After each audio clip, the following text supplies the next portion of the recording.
Welcome to Paranormal Central, broadcasting live from Central California with your hosts Jeffrey Gonzalez and Alan Thomas. Broadcasting video worldwide at paranormalcentral.net and broadcasting audio on the Dark Matter Network at artbell.com. Are you ready to witness something that you cannot explain? I'm looking for you, you're looking for me. We have to decide what it will be. Can it be true? Can I believe the unexplained? Look into the sky.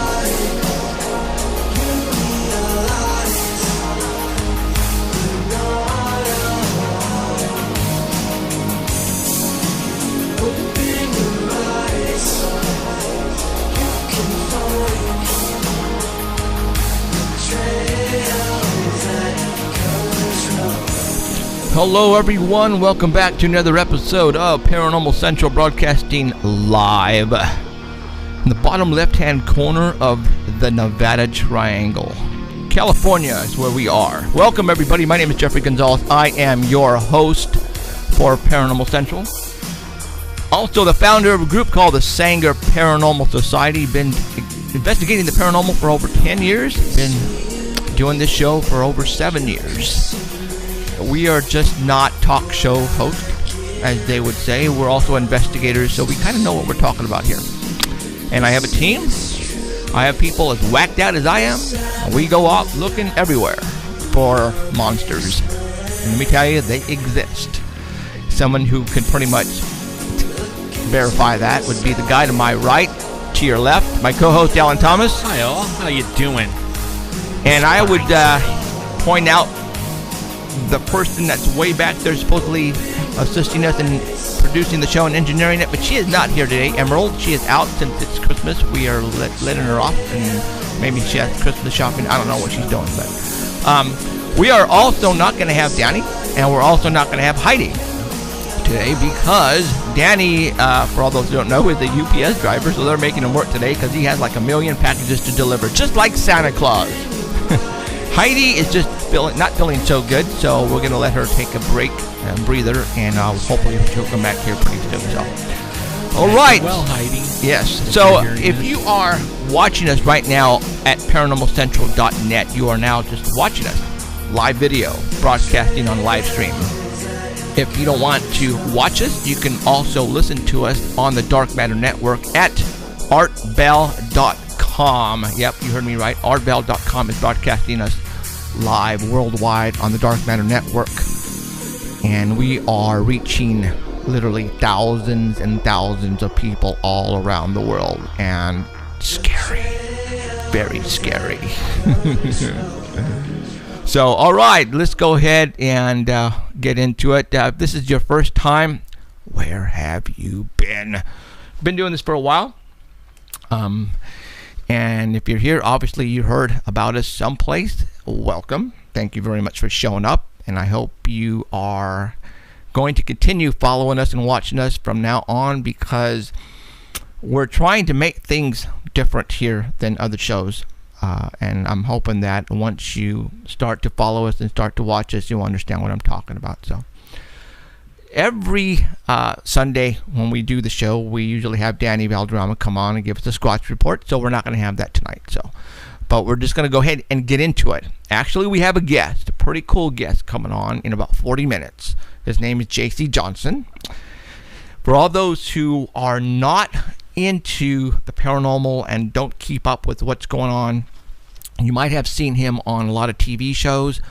He is the guy who basically brought to everybody's attention the Four Corners, called the Skinwalker Ranch. And the Four Corners is the spot that interconnect the states Utah, Arizona, Colorado, and Nevada. And that is a very paranormal location there. Just like Fresno. Interesting. They are basically witnessing a lot of the same stuff that we are witnessing here. Interesting. So I definitely want to know if there's any connection with what's going on there with what's going on here. And so we got him on for about 40 minutes tonight, and again, we're going to get him about 40 minutes after the hour, so about 5:40 our time, we'll get him on. So in the meantime, we're going to go ahead and start off and basically start talking about things that has happened in the past week. And Alan and I are basically going to start talking and hopefully give you guys stuff that you guys have never even heard about before, because that's basically what our show is about. This is not scripted. We don't write down, we don't have teleprompters. Everything is coming from up here in our heads, of the knowledge that we know, that a lot of the research that we both do, because we pretty much live, sleep, and poop this. I mean, not trying to be yucky or anything, but trust me, this is all we do, all right? Yeah, my wife, she accuses me of that.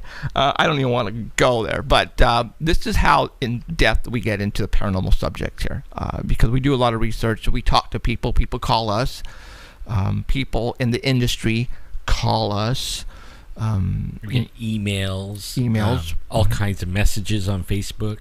Yeah. We are actually being monitored by the media, just like all the other big paranormal shows. Okay, so we're not the only ones. Excuse me. Somebody, his name is Douglas Stingley. He's a guy who follows us.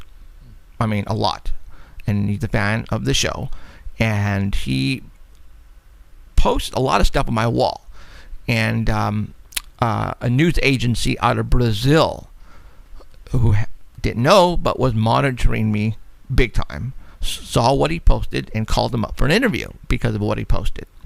So,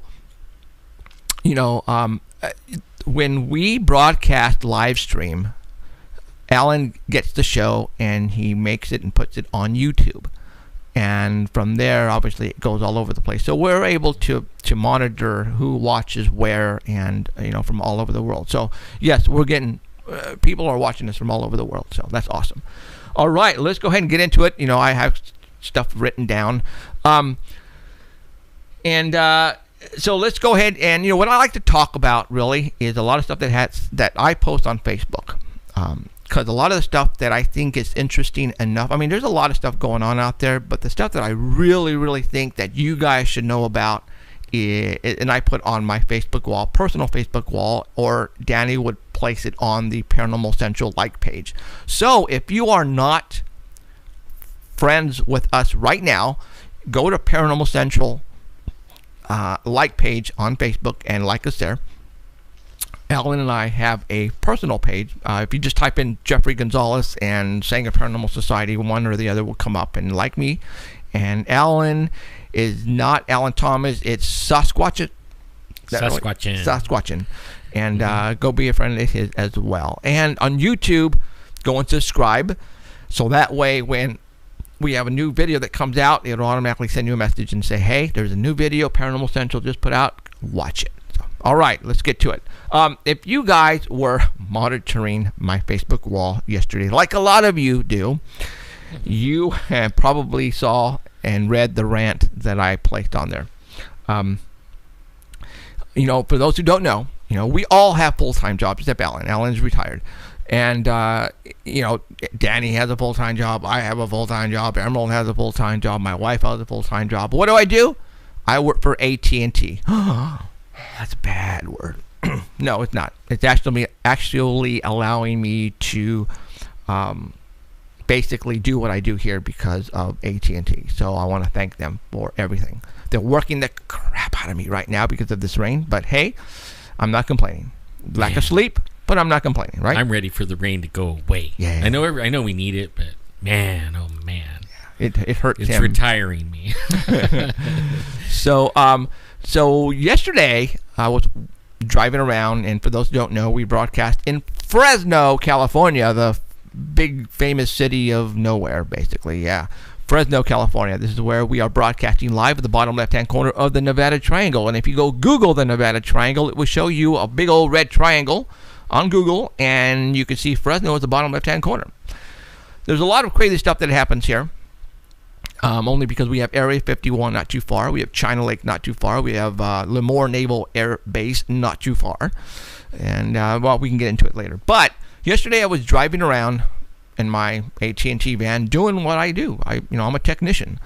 And I came up to another intersection in southeast Fresno at Chestnut and Kings Canyon, and I saw a bunch of people protesting.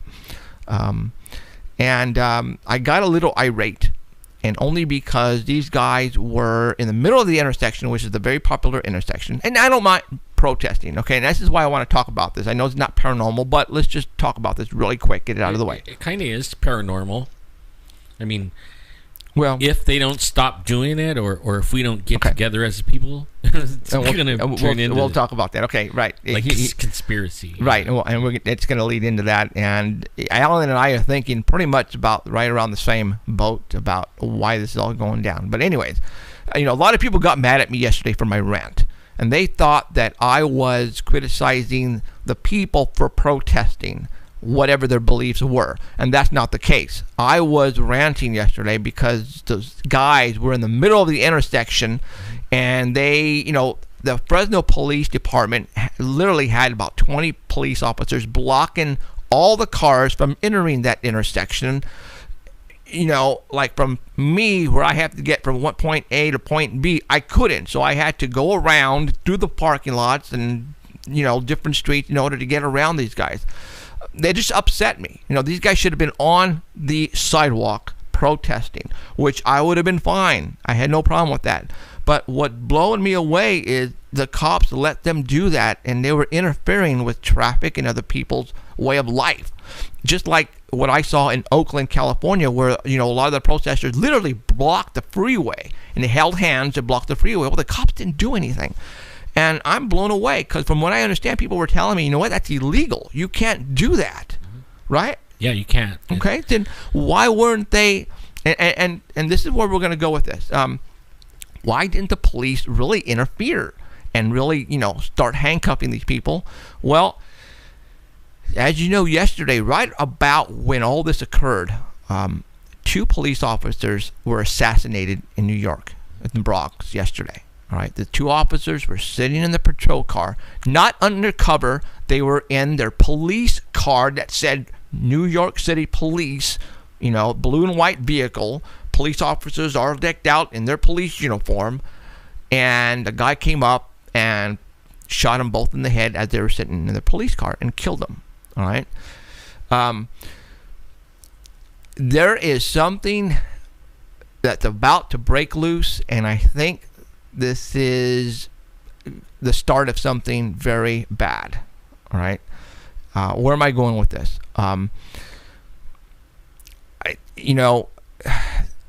This whole incident with police brutality, for some reason, all the people, and I don't want to say, no, let me take that back. Not all the people, but a lot of the people are now upset at the police, thinking that they're out doing this on purpose, shooting black people, shooting, people of racial color, and it's all a racial thing, and now it's the people versus the police.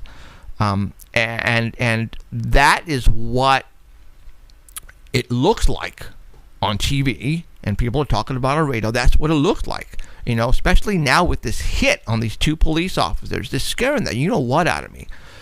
Now, a lot of people has been saying that, I've been seeing a lot of military movement in the States, through Fresno especially, a lot of trains with military vehicles on them being transported to different areas. And yes, okay, a lot of people are going to say, well, you know what? The war is ending overseas. They're bringing them back, and they're positioning these in all different types of the bases, okay? Because they got to put them someplace, right?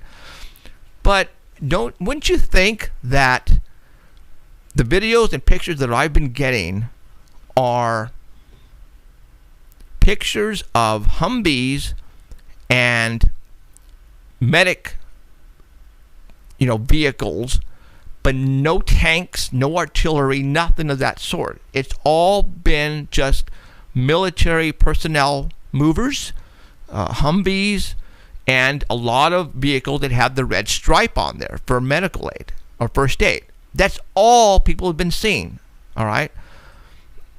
that right there is throwing up a red flag for me. All right.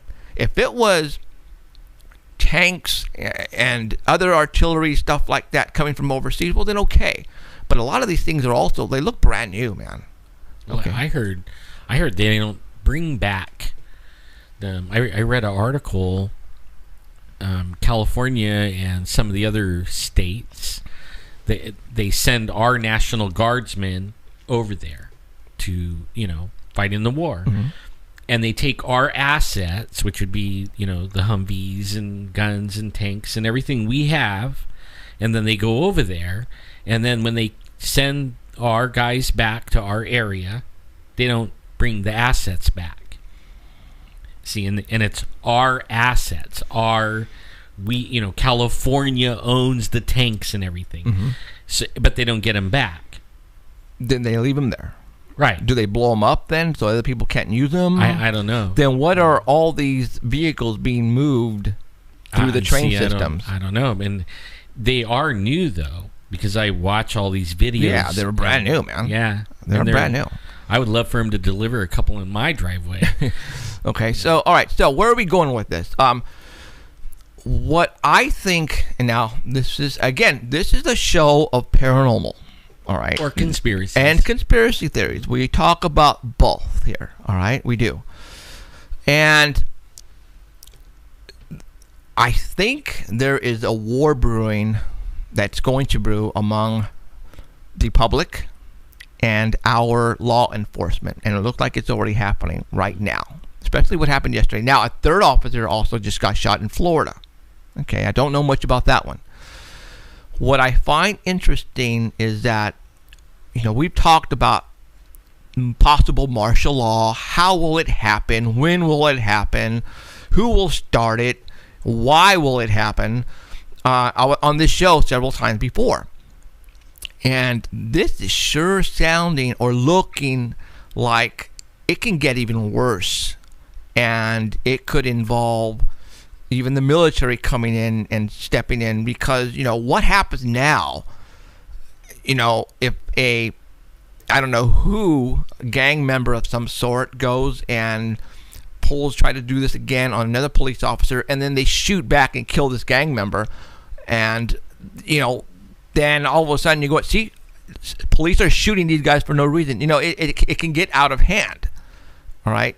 Yeah, and what gets me about this is these people are watching the news, and the news is being nasty. I mean, they're not playing fair. Right. They're actually trying to build it up to where it's getting the people angry. Yep. And that's why, this happened in Ferguson, or what it started, right. But now you're seeing it everywhere. And these people need to quit watching the news, because the news is doing this on purpose.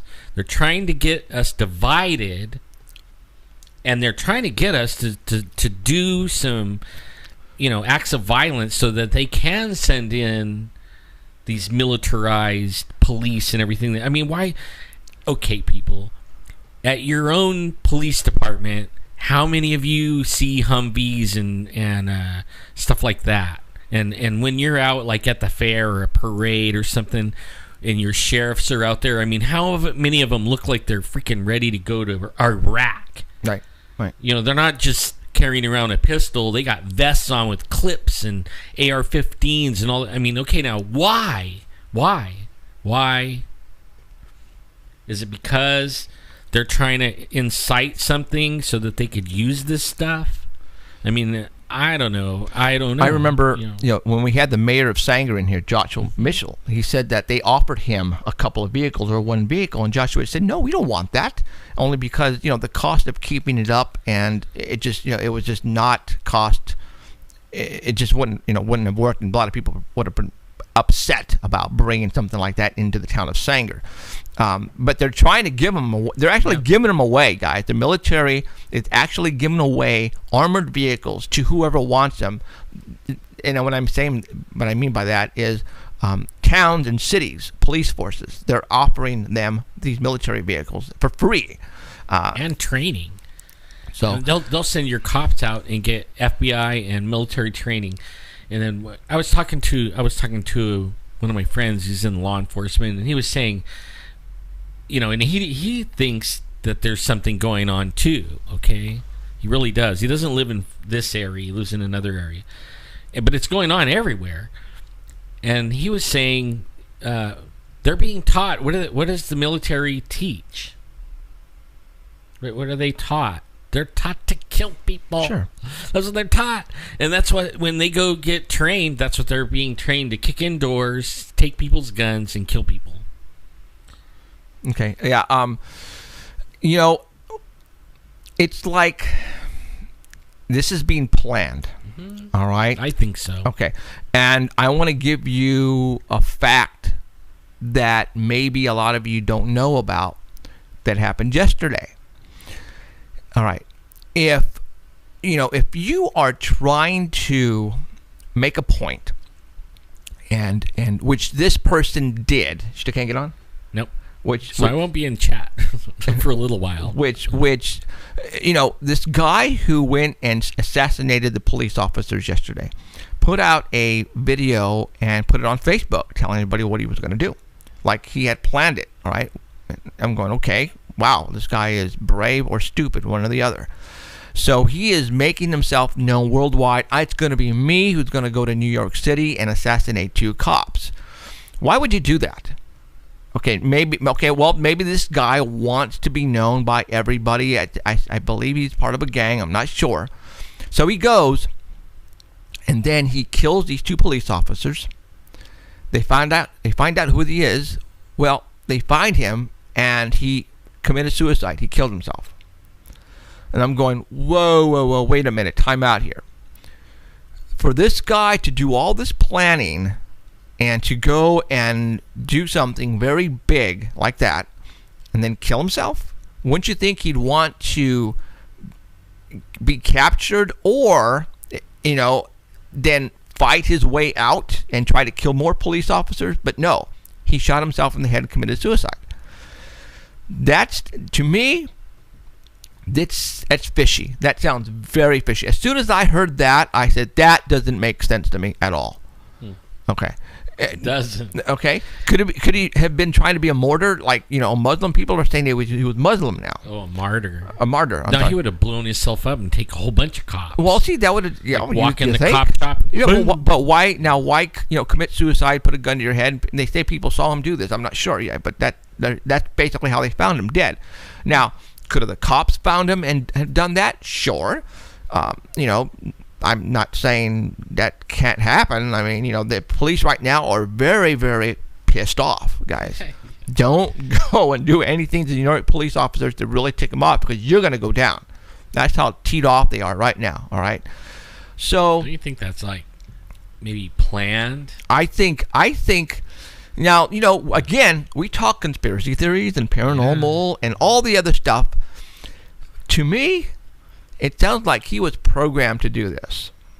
Like all the other guys in the theater, like, for example, the theater shooting, all those type of big shootings at the schools, they were all mental. They were not all up there. They all had problems. They were all on medication, on drugs. I'm thinking maybe mind control maybe got this guy to go and do what he did. And at the very end, they told him to kill himself, and he did. I mean, it's just that obvious. I mean, it's. I know it sounds real far-fetched, you guys. Like, Jeff, you are now like, woo! But I wouldn't have killed myself after doing that. I wouldn't. Something doesn't sound right to me. It just doesn't sound right. So, for me, I mean, some of the people on Facebook, I mean, they're getting mad, and they're saying... See that, if I get on. They're saying, we're just, that like, ride on, we're out there stopping traffic and and more power to them, and at least we're standing up for something. It's like, serious? You're standing at, like, you're blocking traffic? Okay, you're protesting the cops and you're doing it like as far away from the police department as you can, and you're making regular people that probably agree with you, stop. And I mean, that part I don't get. I mean, like, if I was going to protest, if I don't believe what the police are doing, I would be downtown right in front of the police department and call the news people to show that you're solidarity and you're out there, and it's the police, the bad guy, you know, they're racial profiling. But there's nothing to do with, you know, that area of town. It doesn't have anything to do with the I-5 or anyone going home or going to work. I mean, to me, that's almost like brainwashed right there too. Like, maybe they listen to the radio and something on Rush Limbaugh clicks a word, you know, and then, or the cell phone tower sends like some kind of thing, and then they all meet like a flash mob, you know, in the wrong part, you know, not where. All it does is get everybody ticked off, and it actually divides us. So now you're polarizing it. Now you have the ones that say they're standing up for everything, and you have the ones that actually would join them. And I'd go out there and protest with them all day long, but not in the middle of the street making people mad. And it divides us. And then what is that one word, divide and conquer? I mean, it's like a known military thing, divide and conquer. I think that's what they're doing, and I think it's all planned to divide and conquer us, and I think these guys are playing right into it. Like, I mean, they're totally playing into it. Yeah. Something's not right here, guys, and I'm thinking that this is going to get worse than better. I really do. I really do. So, especially with the other stuff that we've been like looking at, and some of the other messages we're getting. I mean, man, like, I mean, I'm not going to go into the whole subject or anything, but I mean, we're getting messages of people getting visions and dreams, and I mean, it's like playing into what we're talking about, though. Right. I mean, you know, they're envisioning things are not going well, and things aren't going to go well, and things are going to go bad, and a lot of people are saying that. And then you look at the news and you see what's going on, and it kind of is like, wow, you know. Right. 2015 seems to be the year where the SHIT is going to hit the fan. So they say. And again, people have been saying that for the year last and the year after that. So, you know, I don't know. But, you know, this just doesn't help. All this. We never had this. No. All the other times everybody was talking about it, there really wasn't. I mean, you could go. You know, we talked. We talked about martial law a lot this past year, and we said, you know, how is it going to happen? How is it going to happen? And we kept talking about how is it going to happen. Well, this could very well make it happen. And on top of that, guys, for those who don't know, that once martial law is on the books, and Obama pretty much says, okay, martial law is now it's active. All elections come to a halt until the martial laws are taken off the book, and the only person that can do that is Obama. So let's just say at the end of next year, this gets really bad, and the military and National Guard go out and get on the streets, and people are rioting, and you know, and they have to tell everybody, you know what, stay in your homes, and we need to initiate martial law, and they do that. No elections will happen in 2016 for the president, and so our president today, Obama, could be the president from now until who knows? Till whenever he says he wants to quit. Right. Okay. So and then he can just, if he doesn't ever give it, he can appoint someone. Which is scary. Sure is. Biden. Yeah, that would be scary. I thought Biden wants to shoot him in the face. So, all right, let's go ahead and continue more. We got like 10 minutes, and then J.C. Johnson is going to call us. So, as you know, I pay attention to what's going on all over the place, and so is Ellen. And we are on top of things. All right, we don't have people who do this for us. Anyways. Yeah, so we don't have people before the show. We don't have meetings with interns and sit down and say, you know what, this is really popular. You guys should talk about this, and you guys should talk about that. No, we don't have that here, guys. And we don't have like a group of people out there researching everything. You know, like Hey, go look this up for me and then come back and tell me about it. Right. It's us. I would love to have that. It's us who's doing it. So, we kind of do on Facebook. We have some people. Oh, yeah. Oh, definitely. I mean, they put stuff out that we could read, but it isn't like, organized. Right. So, Alan, is on the computer a lot, and he researches like crazy, and I am the same. I actually listen to the media more than Alan does. And what I mean by that is, during the day, I drive around. I'm a technician, so I have time to listen to talk shows and radio and a lot. Basically, I got 10 hours a day to do that.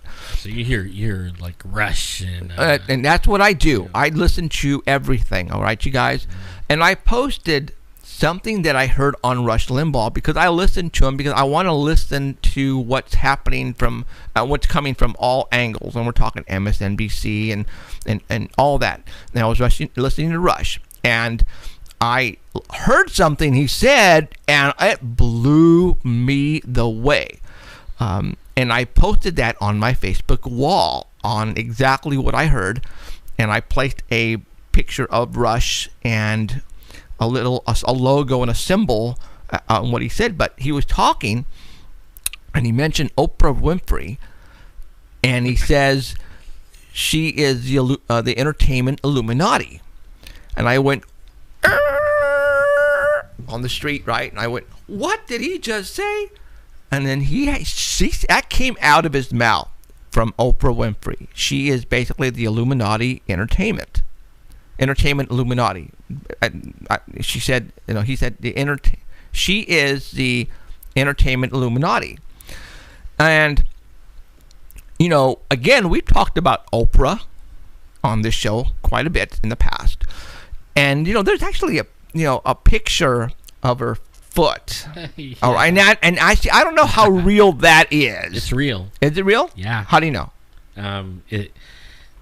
There's other websites. I mean, like at first, when you first hear about it, you go to these ones that they're like iffy, right? But there's actually like. So somebody took a picture of her, and there's her face, her body, and then her foot.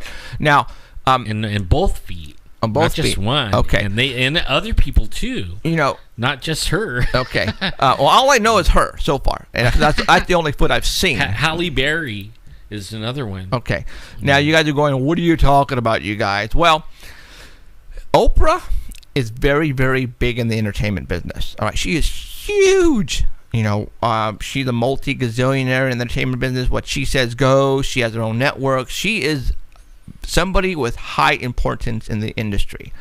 Now, somebody took a picture of her, and she was wearing, I guess, some high pants, and she was wearing sandals. And they took a photograph, and she had something growing on the outside of, I guess, both of her feet. And I've actually seen this, all right? Explain to them what. She has 6 toes. She has 6 toes. Yeah. Right. And she's not the only star or top official, or there's a bunch of them. Okay, so what is the, I don't want to say purpose, what is the symbol of... They say, okay, this goes into like biblical stuff, but they have a bloodline, and that's why they would be called Illuminati, because those Illuminati are usually the ones that the bankers, the rich people, the ones that control everyone. What? I wish I had a picture. And they have the bloodline of the fallen ones. And okay. That's what it means. And like back in the Bible days, the giants, and they call them giants, but they weren't all giants. They were men with great power, right? And they had 6 fingers and 6 toes. So anyone, the people nowadays say when you see that, they're from that bloodline, and it makes it easier to believe somebody about Oprah because she's okay, out of nowhere, out of the blue, the richest lady in the world. Okay, right now, somebody. Okay, wow! It actually made TMZ. Yeah. Oh, yeah. That's what I was saying. Okay. I mean, go and Google. This is what I just did on my Google on my iPhone. Oprah Winfrey 6 toes. Yeah. And some pictures will come up. And basically, it says according to TMZ, Oprah had the 11th toe and had it removed a few years ago. So probably, got busted and, tried to hide it. But, and then go and Google Nephilim and, six toes and 6 toes. And see, go do some research on that. So right now we're basically telling you, yes, this is true. All right. Okay. So let's let's continue on. So that just kind of blew me away that and a lot of people were just thrashing me, and I think I probably lost some friends because they heard I was listening to Rush Limbaugh. You guys have to understand, because we are in the media, we are trying to give you what's going on out there. We have to listen to everything. All right, that's just our job. So don't be offended if I listen to Oprah or Jon Stewart or Bill O'Reilly or Sean Hannity. It's because that's you guys do. It's what we do. That's what we do. Y'all do. Why can't we? Okay, so this is our job. All right. So I just found it interesting. I just can't believe it didn't make big news. I was the only one who caught it, and when I posted it on my Facebook wall, somebody else posted it. She goes, I heard it also. So it wasn't me imagining this, all right? It actually happened. I wonder if he got in trouble. God, good question. Because, man, I mean, that guy's the EIB network or whatever. He is huge. So for him to say that,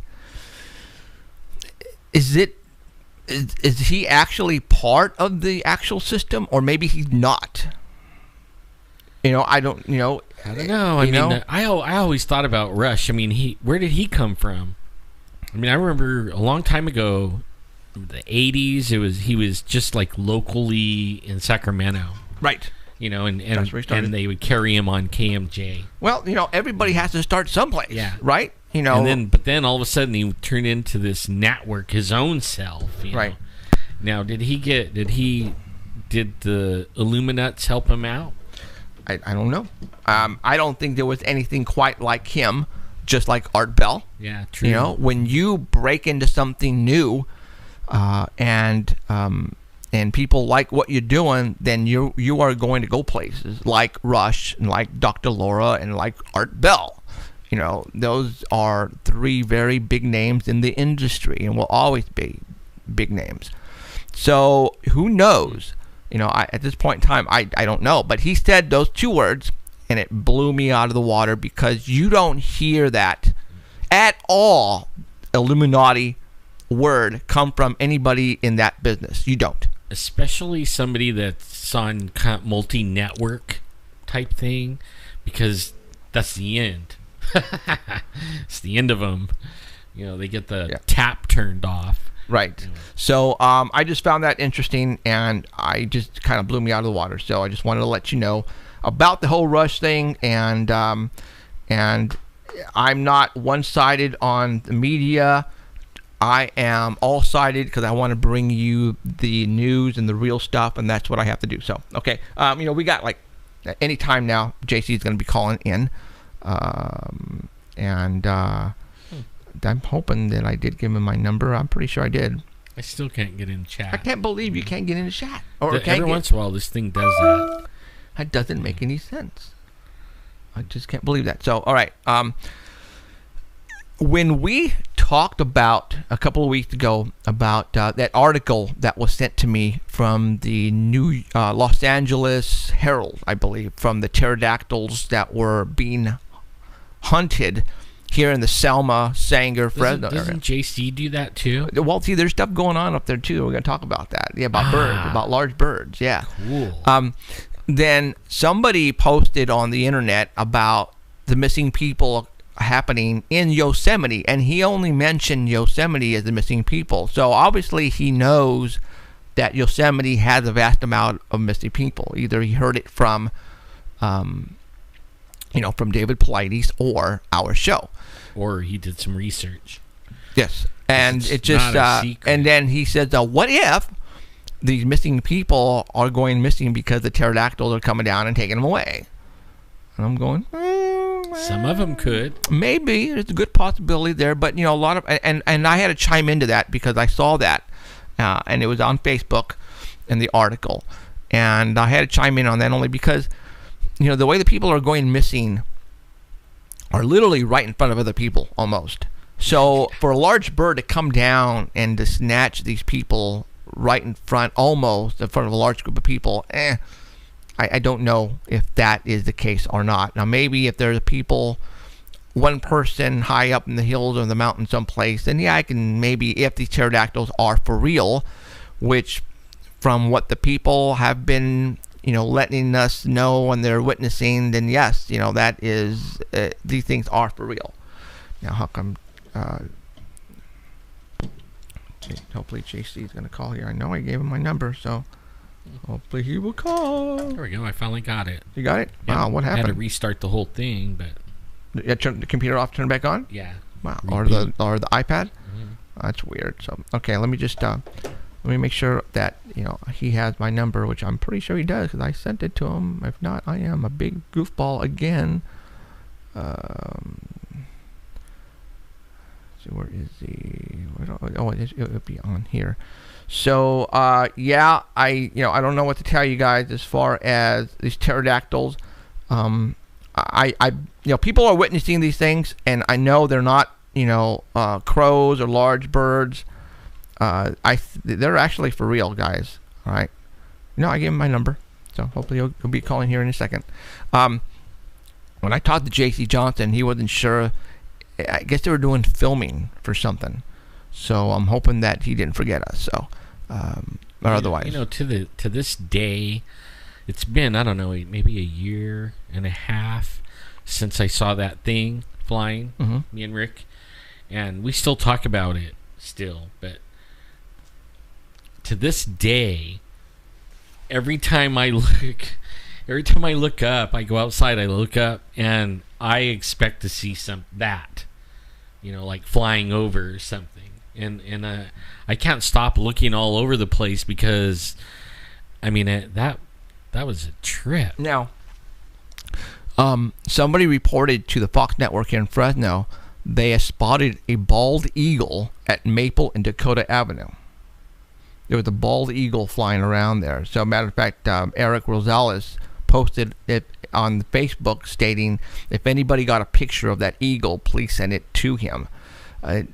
You just don't see eagles in downtown Fresno. No, but they are here. They're breeding over at Millerton Lake right now. You could go on a eagle tour even, and ride a little boat and see their nests and all that. Oh, so they're here. So they're There's coming golden this way. eagles too. So they're coming. Yeah. Lost signal. Is that what it said? What? Are we on there? I don't know. I have no idea. Nope. Huh? Oh yeah, I don't know. I've never seen that sign before. Or that. It's still ticking down right there. Yeah. Lost signal. That was weird. It might be that the internet, stopped for a minute. I don't know why. So, okay. All right. Well, we're going to continue on. But they'll tell me if we're down. Yeah. They'll tell you if you're down. So, all right. So, let's go ahead and continue on. Oh, look at that. What? It says lost signal. But then it came up. And then it came back. Man, is that like, did somebody just give us a sign? What? We were talking about eagles. And actually pterodactyls. Yeah, but only who puts up, I never seen that before, ever. That is like coming off the video feed. Lost signal. How would we lose that was a huge, big old lost signal. Did we just get hacked? I hope not. I mean, you guys just saw that, right? You guys all saw that lost signal sign come up. We didn't post that. I swear to God, you guys. Give me a Bible right now. I'm tripping because I've never seen that ever. I haven't either. That is the first time. That's not a system. That's not a system. No, that is like somebody putting a picture up of lost signal. Yeah.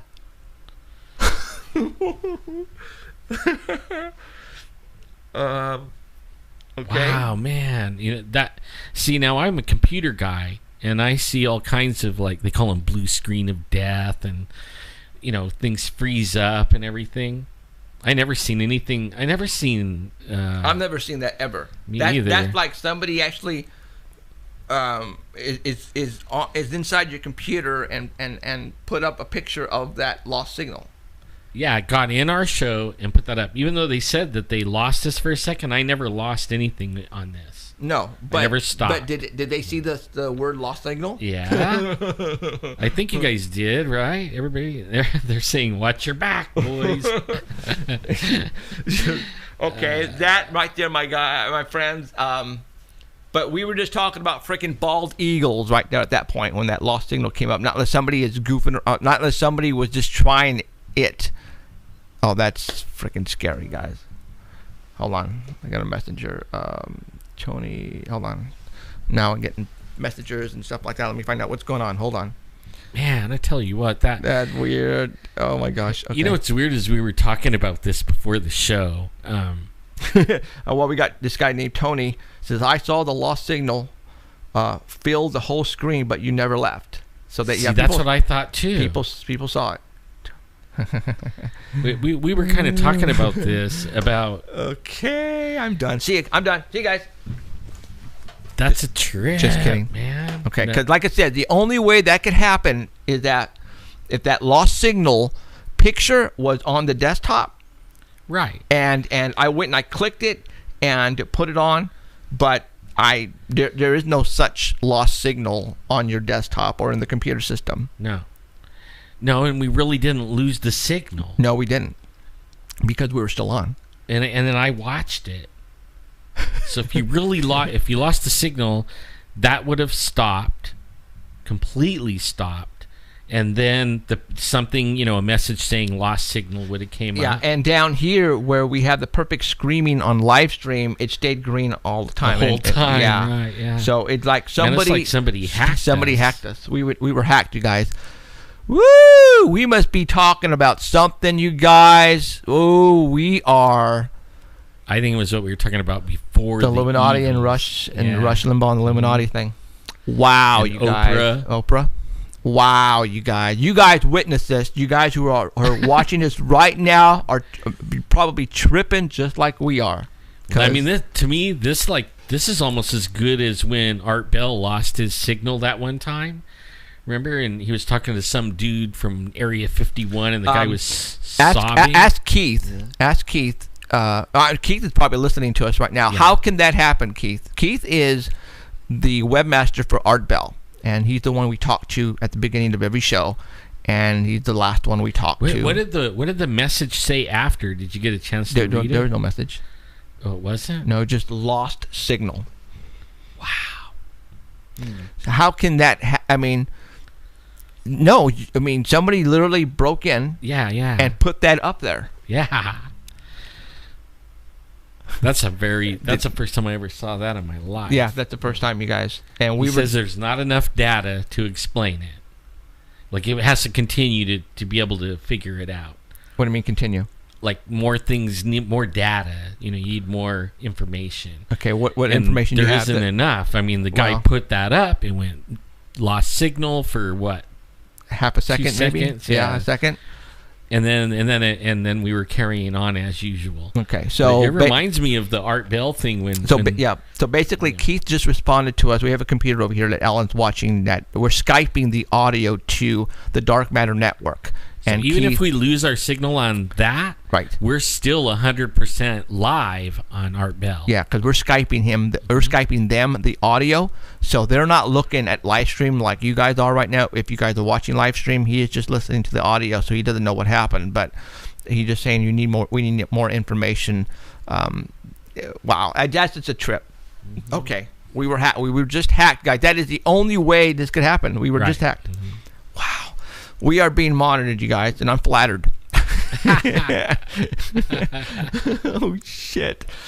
Wow. All right. That's huge, really. That is huge. That is huge right there, because you guys all just saw that. Yeah. You guys just all saw that. Now, check this out. Brazil, did I mention about Douglas Dingley and Brazil? Yeah, I think you Okay, did. well, we're being monitored by a big media company in Brazil. Anyways, okay, I'm just speechless on just what happened right now. Wow. Okay. All right. Well, let's just continue on and let's see if it happens again. See, now that explains why we lose our signal sometimes. I think. I think that just proves that when we're talking about sensitive things to somebody that's sensitive, and then we lose our signal, and the computer frees up. Usually, if you lose your signal and the CPU goes too high, the computer will freeze up, and that's what will stop things. But it never really does that. You know what I mean? The live stream just loses the signal, and then bam, we're done. Yeah, right? in 2 weeks, because I'm working like a dog right now, we're going to buy a whole new computer in 2 weeks. We're buying a whole new computer that is just basically going to kick ass. Yeah, and it's only going to do just this. It's only going to handle live stream on this particular computer, right? Go ahead. Do you remember what it has in there? Well, I mean, it would be talking Chinese to most people, but I mean, it's going to be a i7 quad core at 4.0 gigahertz and 8 gigs of RAM and a super duper graphics card and 2 terabyte hard drive and wireless if we wanted to go wireless, and we're not. You know? But I mean, basically, that's the guts of it. Okay, and that is just going to handle the live stream. That's it. All right. I mean, because obviously, we've been having problems, and we don't know what it is. Right. So we're thinking that maybe it's just not enough. Horsepower. Yeah, with I have a quad core in here, but it's not an i7. And what an i7 does that this one doesn't is it has like a peak power. So mine's like a certain speed, 3.0 gigahertz. It won't go any higher than that. It won't go any lower than that, but only it could get where the processors are working full time and it can't do anymore. An i7, and it's going to be faster than this one in gigahertz by a lot. But when you add a workload to it, it'll speed the processor up. Right, so if it's like, say, 4.0 gigahertz, it'll go up to maybe 4.8 gigahertz. It'll ramp up the speed of the processors and get the work done faster. You know what I mean? Okay. And Livestream puts a load, and they recommend i7 ideally, not an i5, not an i3, the i7 core. And that's what we're going to put right here, and a high-end one. Okay. Not some little cheapo i7. Right. So we're going to hope that the problem that we were having, but it just seems that when we do have those problems, it's when we talk about a controversial subject. Yeah, and we'll go days or shows with nothing ever happening until we talk about one specific subject. Just like we were talking about Oprah and Illuminati Entertainment and Rush Limbaugh, and all of a sudden you guys saw the lost. Dude, I wonder if that was like a subliminal message to us to that we're gonna lose our show. Be careful. Or they're gonna try to shut us up. Well, we got proof that it happened. Yeah. All right. That saved it. That's on there. People saw it. You guys all saw that because I just had a text from somebody on Facebook said I saw it. I watched it again. That's right. I saw a rerun. Yeah, because he's watching what you guys are watching right now, but you guys are watching in a delay, and so we saw it right now on our screen up here, and he looked back down, and boom, there it was. So I'm going, what a trip, dude. Me too. This is.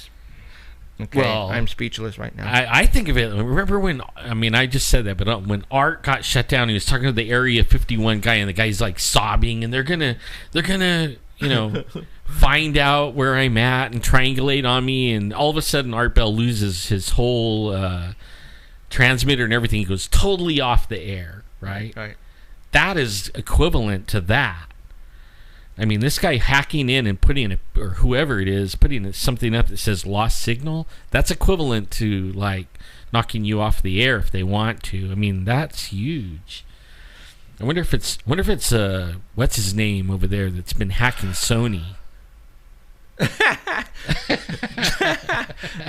Kim Jong-un? Yeah. Yeah. The Chinese hackers. They don't like Douglas, and we said Douglas' name. No. That's funny. Okay, well, you guys all saw it. It happened. There's proof right there. We didn't. I swear to you guys that we didn't touch it. We didn't. No, we didn't do that. I can't wait to go back. Oh, that's tonight. gonna be awesome. I'm gonna go take a snapshot and I'm gonna post it on Facebook. Look what happened, guys. Oh, this is gonna be so good. I could actually edit out a little piece of it and make a little video and we'll post it on Facebook. Dude, I mean, literally, we were hacked. We were just hacked. I mean, that's the only thing. I hope it doesn't do it again. Why? I don't want to. Okay, wait. That stuff. All right, whoever did that, do it again. Go ahead. Are you man enough to do it again right now? Everybody is watching. Do it. Hack us. Let's go through live stream. Let's go. Keith's telling us to move on. Okay. All right. Okay. Well, you know what? Gosh dang it! Come on. JC Johnson. He was probably doing some. Oh gosh. Okay. Let's talk about then the Four Corners. For those who don't know about the Skinwalker Ranch, J.C. Johnson has been doing this for like over 20 years, I think. He's been doing it a long time. Right on the corner, at where actually all the states intersect, there is a location on there where a lot of weird things happen. And you know, when I mean weird things, we're talking Bigfoot sightings, we're talking creature sightings, we're talking pterodactyl sightings, a lot of UFO sightings, a lot of actually people think they have seen aliens there, and there's also Native American res there as well. Okay, and that's where the Skinwalker name came from, because to them, I believe it's a creature. I should know this, but it's a monster, I guess, of some type, and they call it the Skinwalker. So a lot of people have known about this only because, you know, JC has brought it out to light to everybody, which is, you know, and I wonder how many other locations around the United States is like this. And Fresno comes to mind, you guys, because what they are witnessing there is what we're witnessing here, to the T, everything. All right, now, because the location is very popular, it's been on so many shows on TV, the Skinwalker Ranch and J.C. Johnson. You know, a lot of people know who he is because of what the Skinwalker Ranch is about. That a billionaire by the name of Bigelow came in and purchased a certain area there. And he actually built his own complex there. And what I'm going to do is I'm going to show you, since for some reason I don't know why JC is not calling in. I got proof that we had this organized, you guys, I swear. That Bigelow, his name is Bigelow, and he came in and built several buildings, and he is actually he's in the aerospace industry. Okay, he is building aircraft, you know, on his own money. You know, he has his own money. He's doing it all on his own. And he owns MUFON. He bought MUFON. He bought MUFON. From what I understand. You guys get a UFO sighting and you're gonna call MUFON. Guess who gets it? He gets the full report first. That's one of the reasons why I left MUFON. For all those who don't know, I used to be a MUFON investigator. I went and took the test and all that kind of stuff. I became an investigator. And look, there it is again. No, because I just went like this. So, okay. There's no other programs running. All right. That was just here. You guys didn't see that. And now what I understand. I wonder if they're cutting him off. Who? JC from calling in? I don't know. We'll find out later. Yep. What I guess, like you said, you know, Bigelow purchased MUFON. Now, what blows me away is about like 2 weeks ago, MUFON started a what is that called?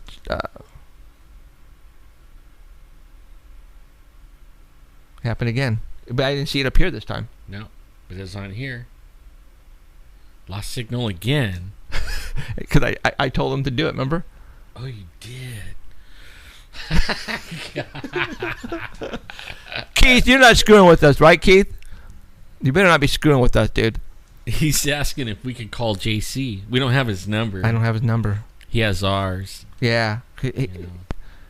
Let me text him really quick. Go ahead and talk about something. I'm going to go ahead and text him real quick. Not as far as text, but Facebook text. Man, that Skinwalker Ranch thing, I actually read something about it where these guys were sitting with, what do they call it, IR binoculars, infrared binoculars or binoculars, and they were looking down into the ranch, and with their eyes, without the binoculars, they couldn't see anything. It was just like regular business as usual. And as soon as they put the infrared on or the night vision, they could see a hole, like a cavern open up under the ground, and there was these beings coming in and out of it, climbing in and out of this hole. Yeah, I mean, and I read a lot about this thing. I didn't know JC was like all into it, but I've read a lot about this Skinwalker Ranch, and like in one place, and I wonder if it was JC that was like one of the people that was, on the ridge looking down in there with the night vision to see this hole, and these creatures. And they were saying they were like kind of like Bigfoot-looking creatures. But okay, well, you know what? We got Charles calling in. All right, Charles. Yes, I was just Charles? calling to see if mine might have been blocked. I'll let you go. Get back to the No. show. You know what? Since we got you here, I was going to have Charles on the second half of the show. Okay. But since JC is not coming on, if JC calls Charles, I'll let you know, and I'll have to hang up on you, and we'll bring JC up. But for right now, All right. Okay. Charles called me up just out of the blue today, and go ahead and tell me about what basically you were calling me about today. Well, I'd had some conversations with a friend of mine, and I'd called in and told you about the anomalies in my area. Right. Well, he was telling me about some strange things. He'd moved out at the foot of the mountains, and about 3 or 4 nights ago, he said, they have a harp over there. He said, we're seeing aurora borealis over the mountain, and getting lightning bolts and things going up in the sky. Well, then that was 3 days after an event that happened over the weekend. The last Sunday night, about 11 o'clock, this kid was driving, and his car just exploded into flames, and he supposedly hit a tree. Well, they said there were skid marks. There were none. Hey, Charles, JC Yes. just texted me, and I think he's going to call in. All right. Okay, So hold. he'll call back about 9:40. Yeah. Hold on a second. Hold on. He's texting me back real quick here. Hold on. Stand by. All right. Be right there. Yeah. Call back at the time I told you to call. Okay. About 9:40. Yes. See you bye. Thank you. Bye, Okay, Charles. Bye. See you bye. Okay. Bye. Okay. man, Charles has some good stuff. Yeah, but Charles said something today that knocked me pretty much almost out because you guys stick around for this. Yeah. This is just weird. It's good stuff. But it happened here also. Yes, it did. So we're gonna go. Okay, JC is gonna be calling in. He said he'd be right there. So he just walked in the door, probably out filming for something, and so we'll get him in. See, I believe that too. Sacktown Alley saying that Bigelow owns that ranch. I think he bought it. Yeah, he bought it. He bought it. Yeah. You're right. And that's one of the reasons why I left MUFON, because they sold basically everything to him. So now when you send an email or fill out the form for MUFON, it goes straight to him.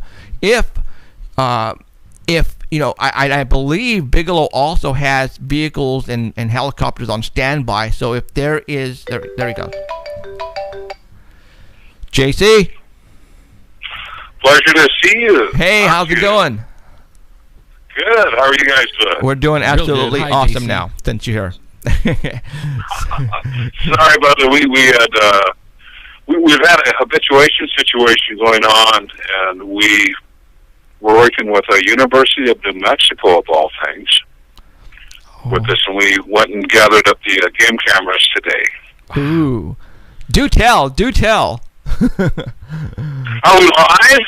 Yeah, we're alive. Oh, yeah, live. Oh, we're live. Okay. Absolutely. Cool.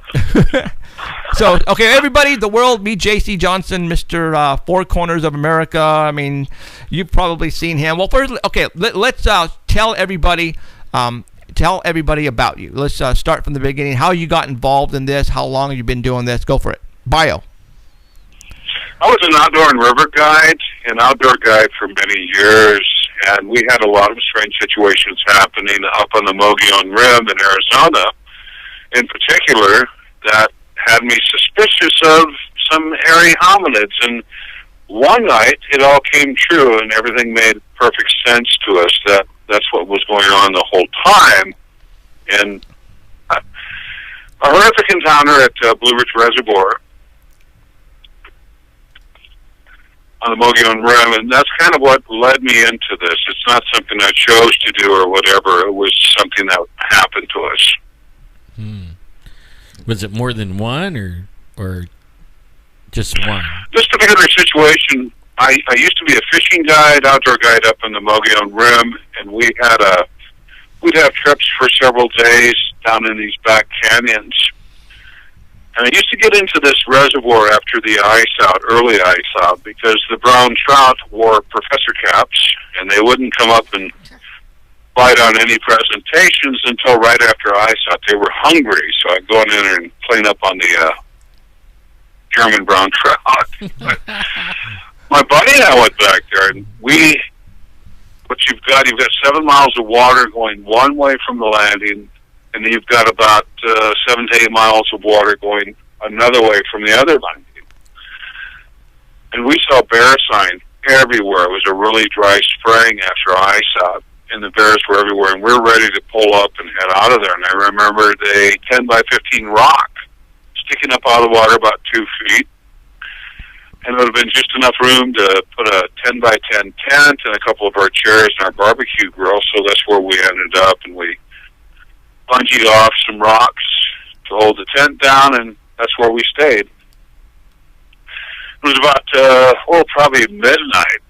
We'd cut up and were singing, having crazy party times going around in my canoe. And we'd run into 2 other fishermen, but they weren't going to be spending the night. They were leaving, so we had 10 square miles of this area to ourselves. It was about midnight. I woke up, and my buddy had thrown everything on the tent he could at me, and I had shoes on my chest and beer cans on my chest and pop cans and Kleenex, everything else. And I started cussing him out. I said, "Why did you throw all this crap on me?" And he said, "Because you were snoring." But that's not a problem anymore. He goes, "Listen to the back canyon." He could hear this thing coming, shrill scream, working its way out of the back canyon toward us. And my buddy had been stationed in the Black Forest in Germany, and he goes, "It's a banshee. Listen, it's coming through the treetops." And it did kind of sound like it was coming through the treetops toward us. But eventually, the next thing we found out, it was making a trail to us. It was smashing on limbs and everything in its way to get to us. Oh, man. And it finally got on the ridge above us, and we were about 30 feet on the water. We looked up. He was probably about 70 feet above us, 30 feet out in the water. The first thing that he did was launch a 3x5 rock, which just missed my canoe, and I think he meant it to miss my canoe. But it was about a 150-pound rock, and it made a wake and a big, large whoosh, splush. And we're looking up full attention, and this thing is still screaming. And as we stick our heads outside of the tent through the open door, he starts throwing forest debris down on us. Pine cones, rocks, whatever he could pick up, and tossing it down on top of us to make us retreat back in the tent. And the whole time, this guy's screaming. And we had a little bit of sliver of a moon, and I could look up, and he was 9, 10, maybe 11 feet tall. It's really hard to judge distance when they're up, 70 feet above you, but it was huge, huge shoulders, huge silhouette, huge body, and the little sliver of moon we had to look at him. And he took one breath. The whole time he was screaming, I just took one breath, and it sounded like a 300-pound lung filling up. he started screaming again. Now, this probably only went on for about 5 or 6 minutes. Seemed like forever. And the decibels coming out of this cavity, this body cavity, the vocals would make you deaf if you were up close. Just incredible, the shrill. Finally, he turned and walked away, and the next day we got enough nerve to climb up on the ridge, and we saw the trail he made coming in, and we saw the trail he made leaving. And he smashed through the forest on both sides. Wow. Cool. No, that, I didn't. That was not a pleasant situation. And we had a paddle club, a canoe kayak club called Northern Arizona Paddle Club and Outdoors, and they'd heard something happen to us, and I was like in denial for like a month. And I think this was 1998. And my buddy, he finally, he was convinced it was a banshee. I was convinced it was a Bigfoot. Right. So I think we still have a difference of opinion to this very day, but that's pretty much what launched me looking into what happened to us, and it launched me into looking at some of the other circumstances we encountered over the years that I couldn't quite put my finger on. And then everything made perfect sense having this type of encounter, that it was some type of large hairy hominid. Wow. You have seen what a lot of people want to see. Alan has seen one in person as well. So, people don't believe JC, and stories like yours, it has to be told. You have to, and I'm glad you are out there telling your stories. And what I want from you tonight is to explain to us what's going on at this ranch. What do you think is going on at this ranch? What has other people have seen on this ranch? The person that has come in and purchased the ranch. I want to get into all of that if it's cool with you. Well, you guys are talking about Skinwalker Ranch then. Yeah, well, no, a little bit of everything. Okay. Because this was on the Mogollon Rim in Arizona. Sure, okay. And that's how that's how very you far removed from Bigelow's current owner of Skinwalker Ranch, believe me. Right. But now, before we leave this Mogollon place, you guys have got DNA. You guys got some good stuff out of there, from what I understand. Well, over the years, I've seen probably now a dozen of these furry critters. Wow. And I could, you could put them in a police lineup. I could tell you where I was, what they were doing, what I was doing, that type of situation. Man. Have you... that was just the first real encounter, like, oh my God, there's something out here. And it's big. I can't explain it, but it explains a lot of things. We would leave our camps, go off and do some trout fishing or things like that, and come back and find things on our camp tables disturbed but not tore up or trashed like a bear would do. Right. So okay, there's some homeless person way out here in the middle of nowhere coming in and disturbing our camps or whatever. Where have we heard that before? Homeless person. Oh my God! Because we're the ones that the Bigfoot left the impression on the windows, and everybody would say, "Well, it was a homeless person." Well, actually, Coleman said that. So anyway, that's funny that you say that. I saw your campsite up there. You guys were up in the snow, and you even had to leave vehicles there and get off that high precipice. Yes, but I remember everything very well, and I fully support what you guys are showing. I fully support that. I have no doubt in my mind what you guys have presented. Yes, it's a lot of people. It's hard to comprehend, but you just totally. I mean, I looked at Alan when you said homeless person, dude, and we just started laughing because a lot of people said the same thing to us, that's what left the impression, it was a homeless person in the middle of frickin' nowhere where there's no food to eat. Yeah, that's kind of stupid, right? No, middle of frickin' nowhere with snow, high elevations, no shelters to speak of. Yeah. That's not the place for a homeless person. We're going to be down by habituations where people have food and dumpsters. Right. If I was going to have to live out on the streets, I would be in the city. Yeah. Right, exactly. I would not be in the woods unless I was going to use my wood skills and, build a log cabin and catch rabbits with snares and things like that. But I would not come and bother your vehicles. I would want to be left alone and undetected. Absolutely. If I was out there out of the matrix. Right. And everything was still left in the back of my truck. All of the camping equipment. He had coolers full of goodies, too. Yeah, absolutely, dude. So come on. Yeah.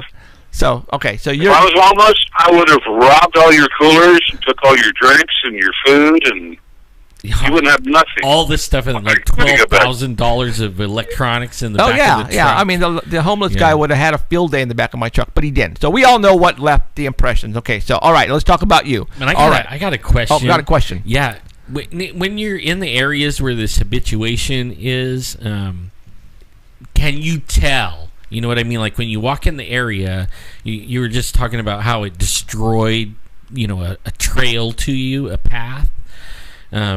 Is there, like in this area, is there a lot of destruction, more than average? You know what I mean? Like where we go. I think we really ticked this guy off. He was probably napping during the day, and my buddy and I were cruising around in my canoe, singing silly songs and fishing, thinking we had the whole 10 square miles to ourselves. Yeah. We didn't think we were disturbing anybody, bugging anybody, so we're just cutting it up and laughing and carrying on. And I think we woke this guy up from his nap, and he came to deliver a message to us. Don't wake me up from my nap. I would have never went back, but that's me. Yeah, I didn't for like 2 months. I didn't go back. I didn't want to go back. I mean, we're not wired for these situations. We're not wired for that. Something totally out of the blue like that to happen all at one time. Right. We're just not wired for it. No. Okay. So how did you get involved in the ranch, Four Cornered Parts? We keep going back to the ranch. I do have a documentary on Navajo skinwalkers. Okay. But as far as Bigelow's ranch, that's been a distant thing for me. Okay. Why do you think... I'm very aware of what happened up there. George Knapp is a friend of mine. They wrote the book Hunt the Skinwalker, Hunt for the Skinwalker. I'm very aware of what happened up there. And a lot of the things that happened up there were so strange that they never even made it into the book. Right. Okay. I mean, I read. I mean, imagine a werewolf wearing a plaid shirt, smoking a cigarette. If that's not strange enough, that made it into the book. There were things that went on that were stranger than that. Wow. So why do you think Bigelow purchased the ranch? This is an area of activity that has slowed down, and we've got these weird little things that happen that are vortexes or some type of doorway to what's beyond our comprehension that pop up in certain places. And it's unfortunate that that family lived there at the time when it happened, and probably the prior family that lived there got chased out and just eventually, screw this, let's get out of here. We're not going to make a living growing cattle here or anything like that. We're going to go. We're going to get. Right. Now, when I called you the other day, about coming on tonight, and you said that we were possibly going to be doing some filming. So obviously, you're doing some. You have a project in the works right now? Yeah, we're working on several projects right now, and I'll go ahead, since we're right here, right now, talking with you. We've got samples from the Four Corners area that are involved in Dr. Jeffrey Meldrum's new DNA study. Wow. Ooh. So I'll go ahead and announce that right now. I talked it over with some other team members today, and they're like, go ahead. Yeah, if the Yowie hunters want to talk about they sent some Yowie into Dr. Meldrum, I'll go ahead. We've got some really viable samples from the Four Corners. And also inform you, too, that I was involved directly with Dr. Melba's study, the Sasquatch Genome Project, for 5 years. Right. We've already done this. We did 3 whole genomes. 1 whole genome is enough to prove you have a new species. We did 3 whole genomes with this project. And Scientifica and the science industry, and I call it an industry, because if you don't have millions of dollars to funnel off to someone to peer review your paper, you're not going to get published. Right. Right. It's raw. It is what it is. The paper's available to the general public. Go read it. 9 out of 10 people who trash this study have never read the scientific paper or the processes that were done. So we already did this. It's already been done. Okay. But you know what? I guess we'll do it again. Right. And keep doing it because it's fun. So We'll do it. No, it's not fun. But we'll do it again. you know what? You're right. It's hard work, isn't Yeah, it? it is. I mean, you have to get out there on your own time. You're not getting paid for this. You know, I mean, really, you're messing with your life doing this because you don't know what you're doing. But I guess the end of all means, you know, number one, this last study, when we did our press conference in Dallas, Texas in 2013, October 1st, all of us were not asking for large tracts of land to be set aside or anything of that nature. And I think that a lot of your forest industries are very much afraid of that. They would love to have me as their spokesman because, you know what, you're not going to put a reservation for the Bigfoot to live on and expect them to stay there. They're going to move and go wherever they want to, whenever they want to, how they want to. Yeah. So it isn't about setting aside large tracts of land for them. They're doing fine, and a lot of these furry people are essentially living nearly in people's backyards. Yeah, and you and are getting so, along as they do. You are so right. You are so right. People. So you don't have to go to the deepest, darkest Borneo to find something strange. You just need to go simply sometimes to your own backyard. Oh my God, have we've talked about that here. You know, the Bigfoots are coming down, or probably have been down here in the valley of Fresno for years, and people just don't understand that. You know, when we are asleep, these guys are moving around. These guys are raiding your orchards every Yeah. friggin' night. Absolutely. That's what Seriously. No, you're absolutely right. And that's why you pissed off that one in Arizona because he was sleeping during the day, and at nighttime, these nocturnal guys are out looking for food, probably stealing the farmers' chickens and goats, and they're thinking that a coyote or a bobcat came in and took it, and they just don't even think twice that it was a Bigfoot. Yeah, exactly. You know, Most of what I've been working on is semi-urban situations the last 3 or 4 years. And I call them ninjas, forest ninjas. They are ninjas. Yeah. They are friggin' ninjas. Unbelievable the way they move, Yeah. the ground they can cover. It's amazing. Totally, like, not human, like, in terms that we think, like what you're saying. We're not even wired to understand how, especially in total darkness, something can crash through the woods or not make a sound at all, but cover a quarter mile in a blink. You know, and you're like, what? How did it go from there to there? Or you hear it crashing through there, and you're like, how could it make that speed like that? I've had them close enough to me to feel their breath and body heat on my back and spin around with a spotlight, and they're busting brush and out of my sight. Yeah. Whoa. That quick. Yeah. That quick. Holy smokes. Now, do you feel, we found that they're using dry river and dry creeks as their highways down here in the Valley of Fresno. No, that's a good highway. Up in this area, they're using the San Juan, they're using the Animas River, the Rio Porco. There's several rivers that are wonderful highways for these guys to make tracks. And you've usually got some type of forest cover alongside rivers that they can travel through and not be seen. Well, they'll even swim. You know, they're not opposed. They're not afraid of water. I mean, they'll get in it too. Here's another thing that I'll bring up to my friend Chris Allen. He's a researcher and he does a lot of diving too. And he's been in lakes in Texas where he's like, they didn't swim to get across the lake; they just walked. They held their breath and they walked across the frigging lake bottom. Whoa. You got these 18, 19-inch prints going through the mud on the lake bottom, 30 feet below. What the heck? And they come out on the other side. And they must be carrying a boulder, right? So they won't be seen. They could do Their that. body density is so massive. I can't see how they can swim. I really can't see that. So they're walking across the bottom like Godzilla. I mean, Well, I heard one scream for like 3 minutes before he took a breath. I suppose he could hold his breath for 3 to 5 minutes. Yeah, probably with those lungs and walk across a lake bottom. Wow. I mean, anything that could scream a mile away and you can feel it in your body could hold its breath like that. It's so disgusting. Oh, we had that happen to us at the location up where, you know, the windows happened. You know, it roared. It scared, and we felt it in our stomachs, and it was probably at the top of the mountain ridge, and it just screamed, and we felt it. We got it on audio. It scared the crap out of us. We thought it was a lion. We thought it was we thought it was King Kong, Yeah. you know, coming through.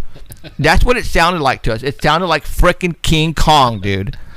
It did. It scared the crap out of us, but it was awesome. That was awesome. All right. Now, obviously, Bigfoot is your main crypto. Not necessarily. No, we are Crypto Four Corners. I'm looking into relic reptiles. We've got a shrouded, hooded type lizard out here that looks like something out of Jurassic Park. We've got mini T-Rexes. We've got giant snakes. We've got relic reptiles resembling something of a brontosaurus type deal, and we've got a lot of different things going on out here. It's just, you know, we go where the most need is, and typically, since we're doing everything out of pocket anyway, we don't have any sponsors, we don't get any money, there's no royalties on our YouTube channel, we don't have a rich uncle, everything's out of pocket, so typically we go out and respond to situations where people are asking for help. Right. And that's what we do.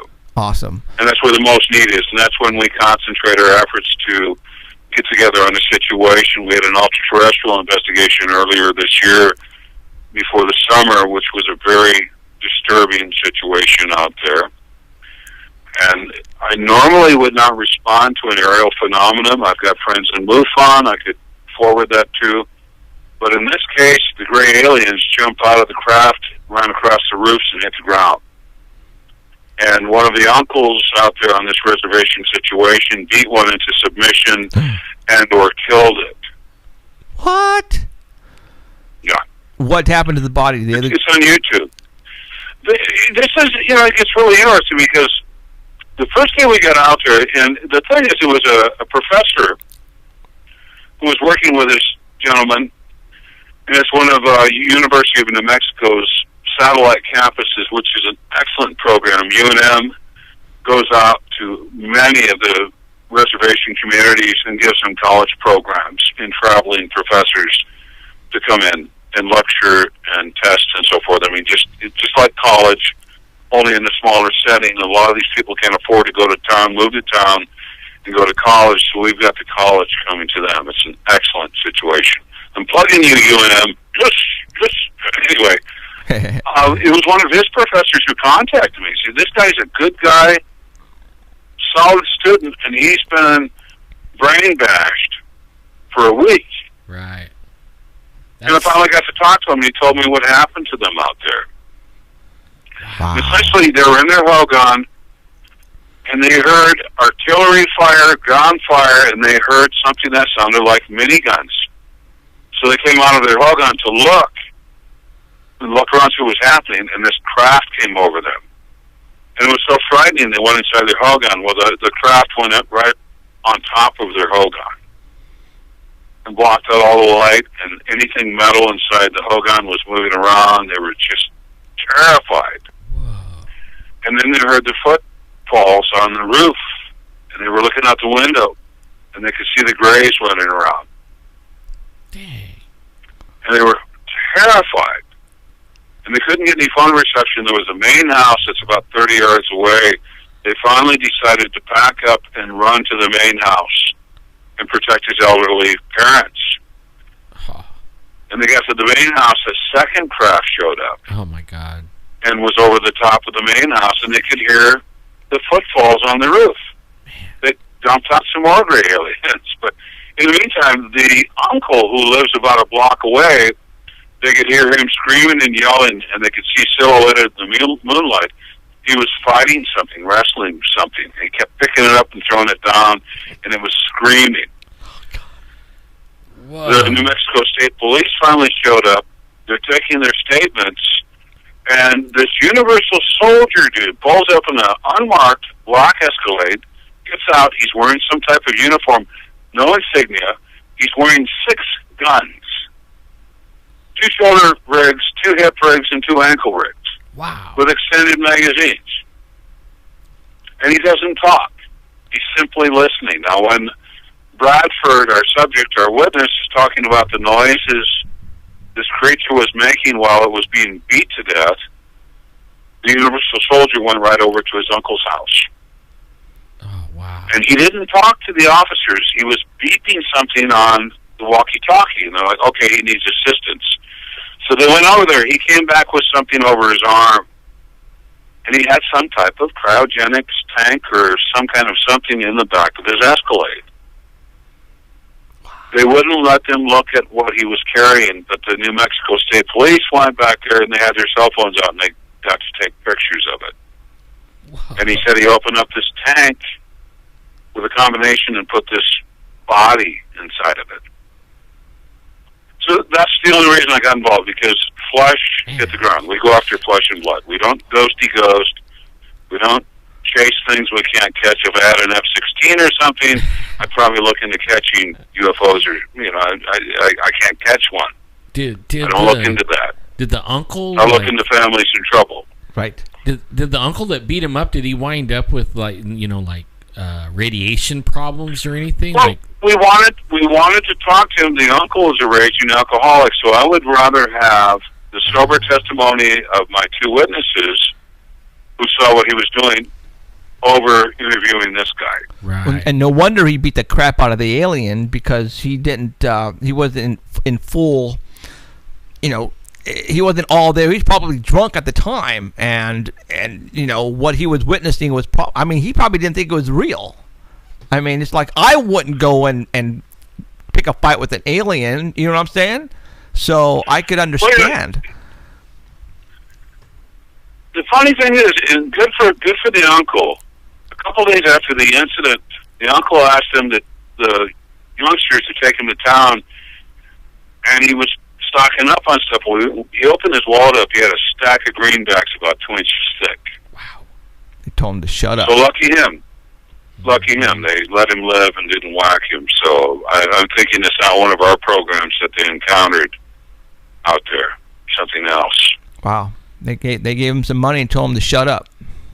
Good for him. Wow. It's cheaper to kill you. Yeah, it is. And then you could Cheaper to get disappear. whacked. You could Good for him. disappear out there real easy. Wow. That is an awesome story. I was getting goosebumps, dude, when you were talking about That's on YouTube. It's the ultra-terrestrial investigation. Go watch it. Okay. Go watch it. And it was on a follow-up investigation to that area, because I was trying to... They felt the ground shaking when they heard the artillery fire and the miniguns. And if I'm not curious something, it has to be some kind of platform-mounted situation for them to feel that vibration through the ground. And we got to an area where we do believe our forces engaged whatever they are. And going across the high desert out in the middle of nowhere, 30 miles outside of Gallup, off in the distance, we see this figure walking. And our witnesses are driving. Me and Jack Carey from Colorado are in the back seat. And they can't make out what this figure is. It's a Bigfoot. It's this, it's that. And then we get up closer and go, oh, it's some weird-looking chick. And as we're rolling up on her, she's dressed in this filthy denim outfit. Ripped and torn. She got kind of like this crazy black hair going on. But from a distance, she has an attractive figure, and we can kind of make out facial highlights, and they look fairly attractive, too. And I'm telling our drivers, slow down, let me roll the window down. I mean, this person's out here in the middle of nowhere. She's got to be in some kind of trouble. Right. And I rolled the window down, and once I made eye contact with her, it was over. I don't remember what she said. I remember saying, are you okay? Do you need a ride? Can we help you? That's all I remember, because once I made contact with her, she had black eyes. Jet black. No pupil, no iris. Oh, my God. And I had Jack Carey sitting next to me, and thank God he's a bit of an empath. And he immediately became ill. Wow. Man. And she said something like, I have everything I need, or something like that. I can't remember. But he broke my gaze with her. And I had a fever of like 104. I mean, I was on fire. Wow. And we're both destroyed in the back seat by making eye contact with this individual. And we're trying to tell our witnesses, go, go. And they finally realize, oh, you want to go? Okay. So they go, and we're flying down the road. Jack regains his composure a little bit. I'm fried. She fried my brain. Wow. We get about 3 to 5 miles away, and I asked him to pull over. I want to get out and walk around, get some fresh air. And Jack and I are going back and forth. What was that? Who was that? What was this thing, this entity, whatever? It was completely demonic. But, I mean, she fried my brain. I could see some old sheepherder out there running across this poor imp out in the middle of the desert feeling sorry for her. And that's what the black-eyed children do and the black-eyed kids. That's what they do. They make you feel sorry for them. So you let them in your vehicle, you let them in your home, and we never hear from you again because they pull your spleen out through your nostrils or something. We don't know. Man, we don't have a successful invite from a black-eyed kid being talked about. See. Anyway, we're out stretching our legs, and she's coming. We left her at 60 miles an hour, and there she is, coming. Dang. We're 3 to 5 miles away from where we left her, and she's coming. We get back in the vehicle and take off again. We all spent the night in the Hogan. We were in a camp out at the same area we camped before. I'm like, we're all staying in the Hogan tonight. And we didn't see any more of her, but that's another video. It's on YouTube. Man, would you say that? Have a look. Free of charge. Would that be demonic, you think? I'm convinced it was a demonic entity. Very, very wicked. And I feel sorry for the body that was being inhabited because it just, we read in the Bible, who are you? We're legion, for we are many. Yeah. And this is probably something along the lines of that. Man. You are just having too much fun, dude. Yeah. No, I'm not. That is some crazy. No, I'm not. That is some crazy stuff, man. That is some crazy stuff. That's the I'm stuff. ready to That's jump the in stuff. The car and go that's the stuff check I him want to out. encounter. Yeah. I mean, we're doing this because it's just remarkable stuff. I mean, you are right in the middle of everything. Now, obviously, Bigfoots, lizards, pterodactyl type of birds. We're getting those sightings down here a lot. Leather skin. Yeah, the leathery skin. Right. Just right out of Jurassic Park. Right. And 30 to 40 foot wingspans. Yes. Continuously. I mean, I've talked to police officers up here. I've talked to Navajo police officers. One of them was over by Montezuma Creek, Utah, and there was 3 of them flying down the San Juan River, and he started giving pursuit. He followed them all the way to friggin' Holbrook, Arizona before they turned and went across the desert. They were right above the freeway in full sight of thousands of people traveling down the freeway. So what? 3 of them. So what the hell? I mean, why? Have these guys been around here that long, or is it something that our government is doing to bring these things back to life and they're escaping? You've got an umbrella situation when it comes to the thunderbirds, and there could be 30 different possibilities when you talk about a large winged creature. You take it case by case basis, and that's been going on out here for a very long time. The rock art fully suggests early Native Americans out in this area being continually grabbed up, scooped up, eaten by these giant birds. The rock art depicts it. There's these tiny little stick people, and right next to them is this great big bird. Yeah. It's been going on for a long time. The thing about, I said this on Monsters and Mysteries in America, the thing about the thunderbirds, pterodactyls, all these other large winged creatures that are supposedly extinct, No one ever told them they're extinct. They're still hardwired to do what they've been doing all along. They've got breeding populations somewhere, and they're going to these breeding populations, and they're continuing to do what they're hardwired to do. Yeah, they're not afraid of being seen. They fly. They do their thing. Right. Nobody looks up.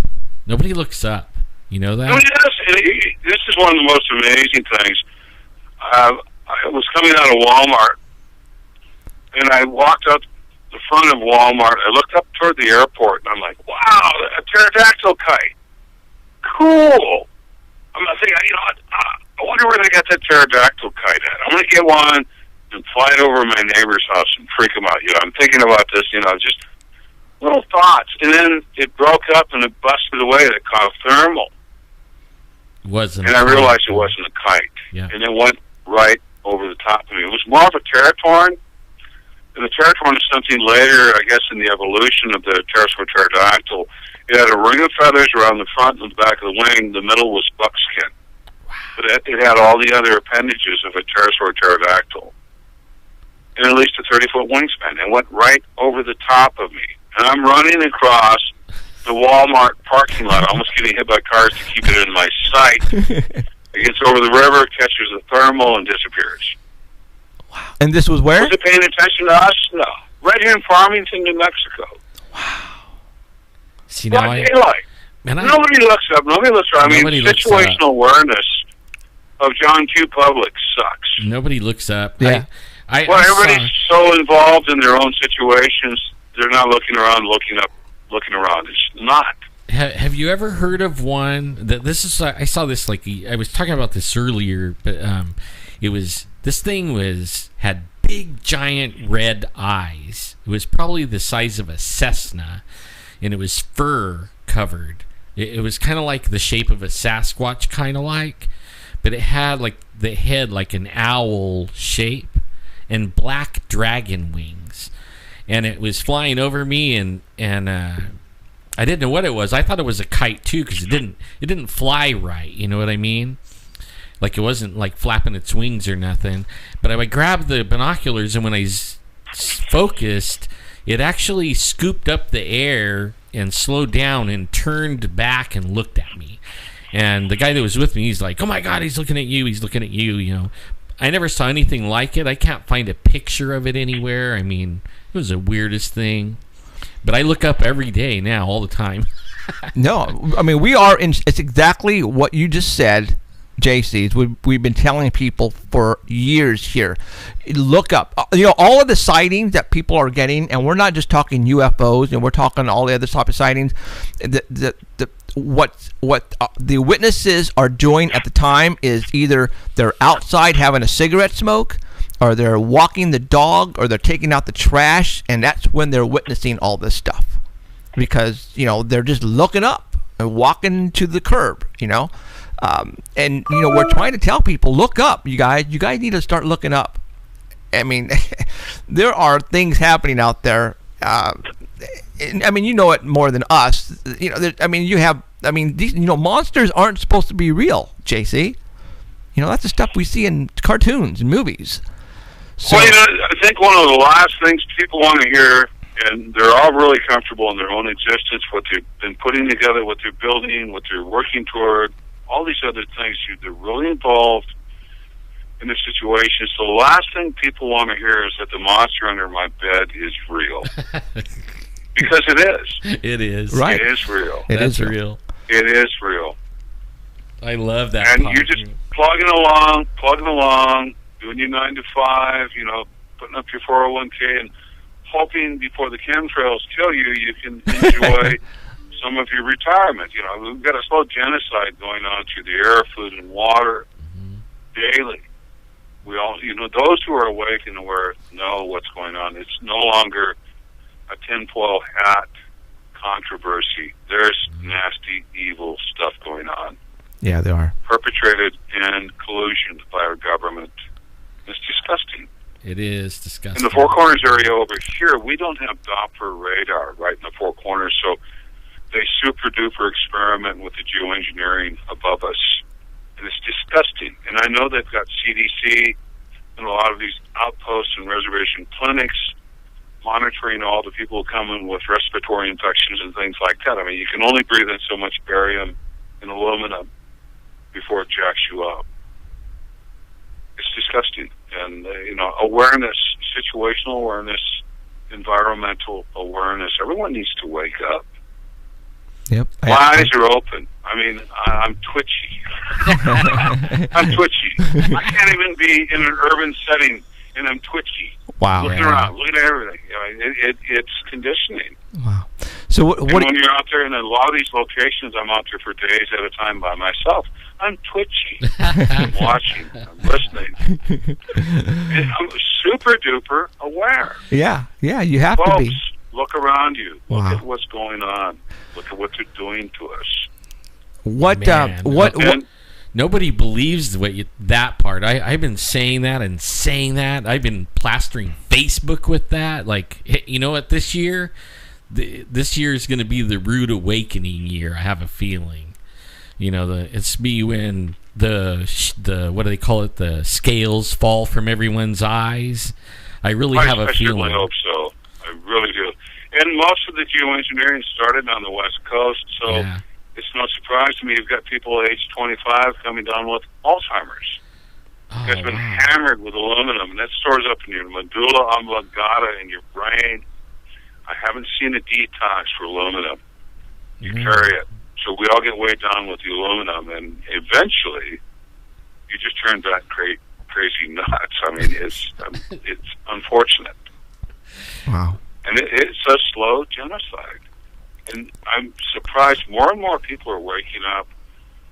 When you get a day without the geoengineering, you get to look at a blue sky and the way clouds are supposed to look. And then a day or two later, they come and they start putting the checkerboard patterns up above you. People need to be aware. They're just so complacent. Turn off Fox News, turn off CNBC and all these other puppets. Turn it off. Turn off the news from freaking... You're better off watching Russian television or BBC. Right. Full news from there. Yeah, RT. And look around you. Right.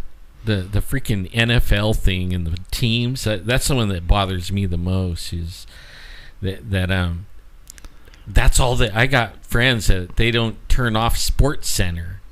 That's all they watch, Sports Center. They could tell you, what... the last quarterback had for lunch, but they can't tell you what's going on in the world. Well, that's part of the social engineering. I mean, the ones behind the matrix are brilliant. We're all very tribal. The tribal feeling should be getting to know your neighbors, getting a neighborhood watch together, working together as a community. That's the tribal thing. They take away that tribal feeling. Well, I'm a Steeler, or I'm a Cowboy, or I'm a Denver Bronco. I mean, they're taking away your tribal affiliations with these sports teams, and you're complacent. Man, that's for sure. It's disgusting. It's disgusting. We see the fall of Rome. They want bread and circuses. Oh, really? And that's where the society is heading. It's bread and circuses.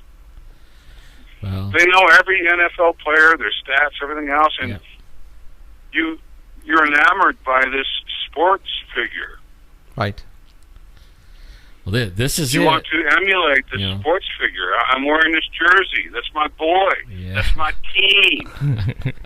Ignorant. Yeah, they're all repping. Ignorant. Yeah.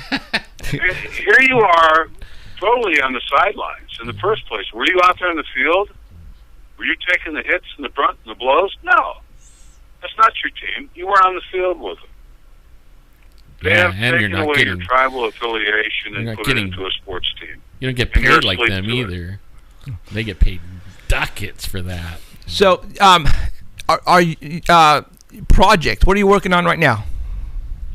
We're full forward working, getting some more DNA samples together for Dr. Jeffrey Meldrum's new venture, and I'll be holding his feet to the fire. Okay. To test everything. Okay. We'll be holding his feet to the fire. I've got a lot of knowledge from this last DNA study, and hopefully this DNA study is going to mirror and back up Dr. Melda Ketchum's findings from over a year ago. What do you think about the Todd Standing thing that everybody's... That's the thing. think what we need to do is give Dr. Meldrum time to look at these photos, and I hope Mr. Standing will give him the original, untouched, unaltered photos to look at. Well, I hope he does. I like the. I saw the one that Melba put up, the video, that she has, and that's interesting. I mean, it didn't look like what I saw, but we all don't look the same either. You know what I mean? Like, but only it was big. No, there is no standard other than in most situations you've got a hairy hominid. Mm-hmm. And I think in most situations, I would say from Canada to South America, we've got at least 10 different types of hairy hominids. Wow. Roaming the forests and back roads and backyards of America and Canada and South America. Different types. They're hairy hominids. Cool. And to put it all in one big cluster F, as Bigfoot, go ahead if that makes you comfortable. We've got different types of hominids roaming. So you're talking different genuses. So you're talking like Dogman? No. Throw that out. And I'm not throwing out Dogman. Dogman is something else. Oh, okay. And the werewolf situation is something else too. I mean, when you talk about an upright walking hairy canine, you could have 20 possibilities, and you have to take it on a case-by-case basis. Wow. Especially out here. And anyone listening, contact me on Facebook or YouTube. We've got a private documentary, Navajo Skinwalkers and Legends. I'd be happy to share that with you. I just want to know who you are. There's some really sensitive material in this video. So contact me free of charge. I'll share it with you. Awesome. I just want to know you're a real person. Right. Right on. Yeah. Man, I'd love to see that. I get a and lot of... That's something we deal with out here, too, is we've got somebody you could have been sitting next to in Sunday school at 9 o'clock Sunday morning, 9 o'clock Sunday night. They're turning into a wolf, a bear, a cougar. Well, the animal of their choice. I mean, there's an actual transition that happens. I hang with the tribal members, and a lot of them, they tell me that kind of stuff, like...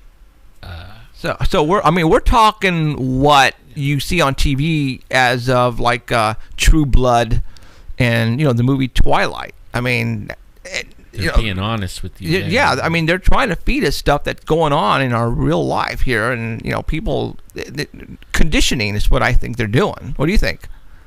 Potentially too, and I would also make reference to when we've got the upright walking wolf, and 90% of the skinwalker investigations I've done over the years have been an upright walking wolf, 8 to 9 feet tall, 10 feet tall sometimes. And they could rip the roof off. They could tear your front door down. They can't. They need to be invited in just like a vampire in some cases. Now, and that's a transformation. And the white people do that too. The Caucasian variety, that's a weir, W-E-I-R, werewolf, and that's ancient, and that goes back to ancient Europe and so forth. This stuff goes back tens of thousands of years. Wow. The shape-shifting and transformations goes way back.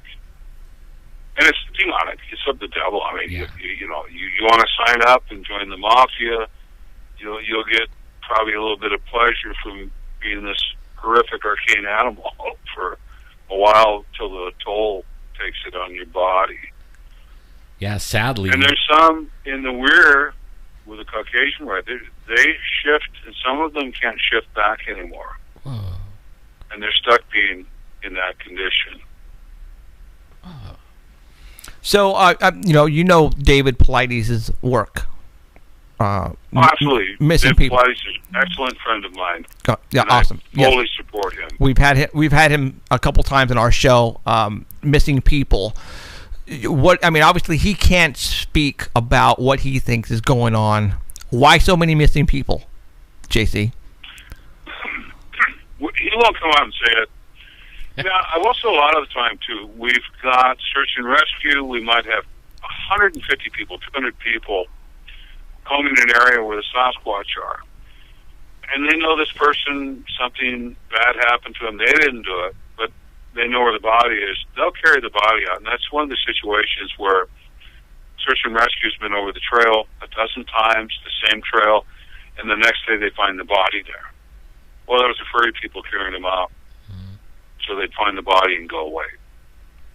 You know, they're everywhere. They're searching every nook and cranny. You know, let's get up in the treetops. We'll hide from these guys. Anyway, that can be the case too. But I would say probably, honestly, in my experience, we have to go back to Native American lore and legend, which is a lot of situations it's more current than it is a legend. You know, when it comes to the furry people, they're called cannibals, they're called kidnappers, they're called all these different things. Probably 40% of what's going on in the Missing 411 series, in my opinion, is to do with the furry people. Man, I catch so much heat from people for saying just what you said. You know, I mean... I get heat. I just took down a link on a coyote trying to chew this guy up. I just took it down and was like, oh, the coyote was just playing, and oh, the coyote was just having fun. You know, and it's that attitude. Yeah, it is. And those of you out there in the great outdoors, if you're not strapped and packed, you deserve to be eaten by something. Yeah. Sorry, I've been a guide. I've been out there. I know every situation. I've been there, done that, got a T-shirt, bumper sticker, keychain, and the book rights when it comes out. You deserve to be eaten. There you go. Yum, yum. Go out there and beat a beefsteak for somebody. Bye. Anyway, continuing on. You're awesome, dude. That's awesome. That is awesome. Oh, no, I'm talking you're right. You're absolutely. I've been chased by bears. I've been treated by mooses. I mean, I've been there. Right. I've been there, done that. You're sitting back with your little Walt Disney attitude. Oh, they're all just furry, loving things that just want to lick and kiss you. You know, the ocean is salty from shark tears because all they want is hugs and kisses. Sure, yeah. Absolutely. Anyway, never mind. You hit it right on the head. No, that's cool because, you know, we've been trying to tell people you need it. You know, people go up and they think a whistle is going to save their freaking life. Okay? How stupid is that? All right? That just... I remember Les Stroud in South America. That jaguar was on his ass, and he's blowing his whistle. And he ends up in the village, knocking on the gate. Like, no, this jaguar's going to eat him. He doesn't care about the whistle. Right. I'm going to eat you. Right. I'm hardwired to eat you, and if you run, I'm sure going to eat you. That's right. I've never turned your back. And I've had 2 or 3 coyotes come in and nip at me. Man. And I'm spinning circles, poking them back with a stick because I don't want to shoot them. Mm-hmm. I'm in a situation where I can get into a shelter and not have to hurt anything. But, you know, they will pull a piece of you at a time off until they bleed you out. Yeah, they're like piranhas. You get a hamstring bite, get an ass bite, a buttock bite. They're going to bleed you out. They'll stay with you for 24 hours until you drop because they know they're going to get to eat. And you'll fight the whole time, but they're going to get a bite, a nip, a piece, a chunk, and they will knock you down eventually. And they're going to eat you. They know it. That's what they do. Yeah. Man, I catch so much heat for saying what you're saying. I love it. I love hearing awesome. somebody else talk about that because I thought I was the only one in the world, it seemed like, you know. No, man. I I'm really out catch there. it. I'm out there I was out there today, and I'm strapping. I'm packed. Yeah. I'm checking game camera traps. We had pancakes, apples, melons. For the furry folks, I'm less worried about them than I am about wildcats and stupid bears. Me too. And coyotes that want, you know, look for you for an opportunity. Because you're out there by yourself, they'll follow you forever. They'll dance and trot along and follow you on the trails, and they'll jump in and they'll grab a piece of you and run off. And they'll do that until you drop. Yeah, well, the big guy, he'll just reach out and grab you or run. He'll come running by and hit you like a freight train, and you'll never be seen again. You know. I've had the same problems with wolves. Yeah. I've never killed a wolf. I've never killed a coyote. I've never had to, but I'm aware. If I had to, I will. Yeah, it's good to hear somebody talking about it. I'm not killing anything out there. Believe me. Right. I'm in their living room. I'm trying to be polite. But I mean, you know, if it comes to life and limb, I'm going to kill something. Yeah. Or you're going to be killed. As simple as that. So, Yeah, dude, I could talk to you. We could talk to you forever, man. Yeah. Yeah, we got to get you on sometime again. I'm going to let you go. I appreciate you coming on, JC. This was fun as hell to have you on. Got to have you on again. And maybe... I'll definitely come back. Sorry I got in late tonight. I apologize. No, that's cool. That's fine. And you know what? We are going to be doing a TV show here pretty soon. And I want to fly you out and be a guest on the show. Would that be cool? Actually, I want to fly you guys out here for your TV show. How's that? How about? Sounds good. Okay, that'll work. We'll fly. No, dude. Hey, Come okay. out here. Okay, we're done. We're going out there. All right. You guys come out here, Okay. and I'll give you something really interesting for your television program.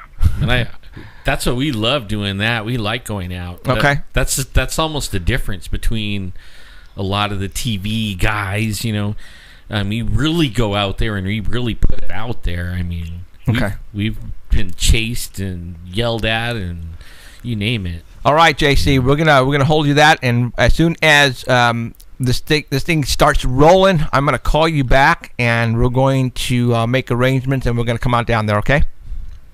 You guys have an excellent evening. And I want to check out God your. bless you. I want to check out your YouTube. Is that what it was? Okay, now do you? It's, JC Johnson on YouTube. Okay. We've got over 50 investigative videos free of charge. Go enjoy it. Right Awesome. on, man. I will. All right, JC, you take care of yourself, okay? Because I want to see you live next time. Hey, Merry Christmas and God bless. God bless you guys. Peace. Peace out, brother. Thank you.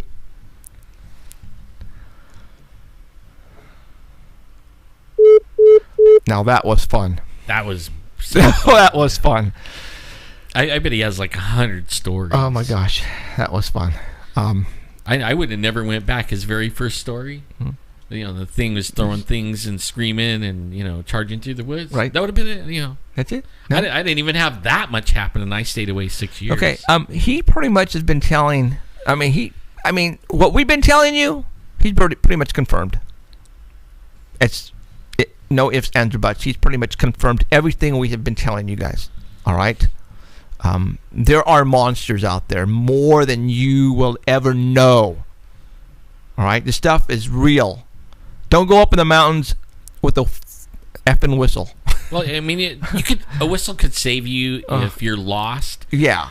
And there's other people in your group that are in the same area as you, and then they hear the whistle and they can find you. But if you're all by yourself, the whistle is not going to save you. The whistle is only going to bring in another bear or another coyote to your location, or another Bigfoot. Oh, look, there's an idiot over there. Yeah, blowing his whistle. Oh, yeah. good. I have dinner coming. It'll be the last time anybody hears your whistle. Yeah, that was funny. Okay. What the hell is that? Oh, that's my son out there. Okay, it's 7:00 our time. We didn't take a break, obviously. No, we didn't. Do you want to take a break, or do you want to go straight through? I need to take a break. Okay, let's take a break, and then after the break, we're gonna get Charles to call in, and we're gonna talk about what he called me on today. And Charles has called us before, and then you guys will recognize his voice. He's really cool and has some cool stuff to talk about today. So after that interview, yes, that was just an awesome interview. Okay, we're going to take a 5-minute breather, and we will be back to continue on. And Charles, I know you're listening, so after we get back, I want you to call in. So right now, we're going to go ahead and just play Possessed Tranquility, our official house band, actually. And we're going to let you all go have a bathroom break. Do you want to take a break, or do you want to go straight through? I need to take Sorry. Okay, let's take a break. And then after the break, we're going to get Charles. Yeah, Stop it. So, okay. So that was funny. All right. Oh, well, that was a great interview. Oh, my gosh. Man, I can't wait to go out, and I want to go researching with them. Oh, heck I'm yeah. serious. No, I think he's going to give us something that's going to blow people away, and that is the whole idea. There isn't very many times that we meet people that do what we do. No. I mean, most of the time they're in it for like to write a book or something, but this guy is actually out there doing it just like us. And he knows who we are. He knows our windows. He knows it wasn't a homeless person. When he said that, dude, I looked at Ellen, and Ellen and I were just cracking up because of what other people said that did what it. No, he knows exactly what left the impression. They can just, the people that think that could stay behind their keyboard in their cozy little living room, and they can believe whatever they want. Right. So, okay. All right. They can keep their whistle in their pocket. Right. So, okay, guys, we're just going to go ahead and, you know what? We're just going to leave the screen up, and we're going to mute the buttons here. So you're going to see us get up out of our desk, go walk around, and all that kind of stuff. Because you know what? This is real. This is not Memorex. This is live stuff here. So we're going to mute it. We'll be back in about 5 minutes, guys. See ya.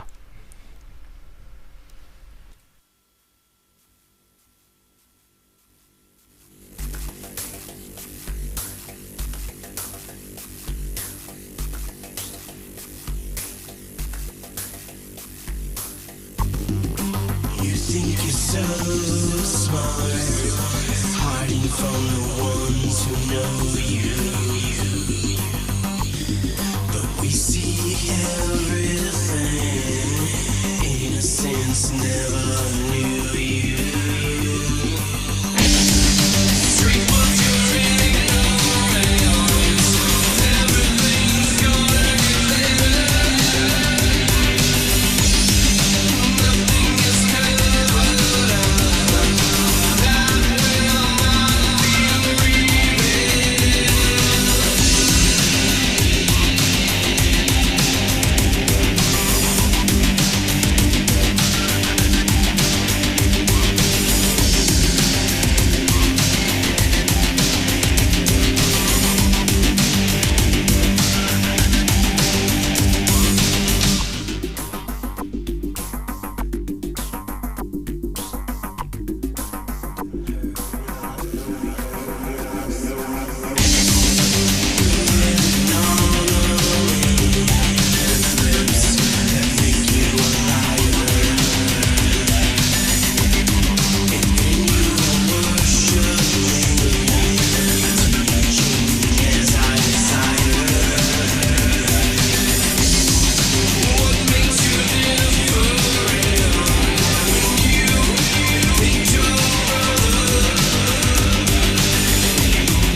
All right. I apologize for that weird puppet extravaganza you just witnessed there. That was provided by the other half of my family. So, okay. All right, we are back, and again, I'd like to thank J.C. Johnson. That was probably the best fun I have had, because confirmation is what we're all about. We're not the only ones in this world who are experiencing, who are witnessing, who are talking to other people like us who are experiencing the same things.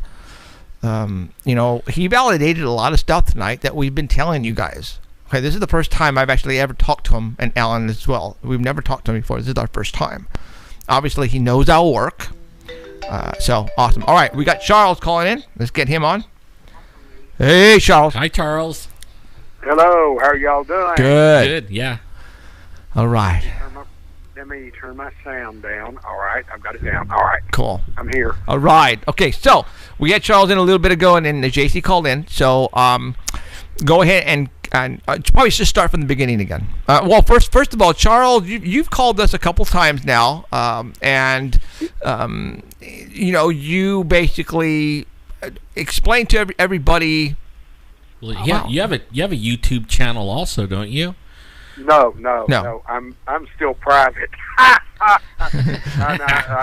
strive to stay that way. I'm afraid there's too many people that would take pot shots at me if they got a chance.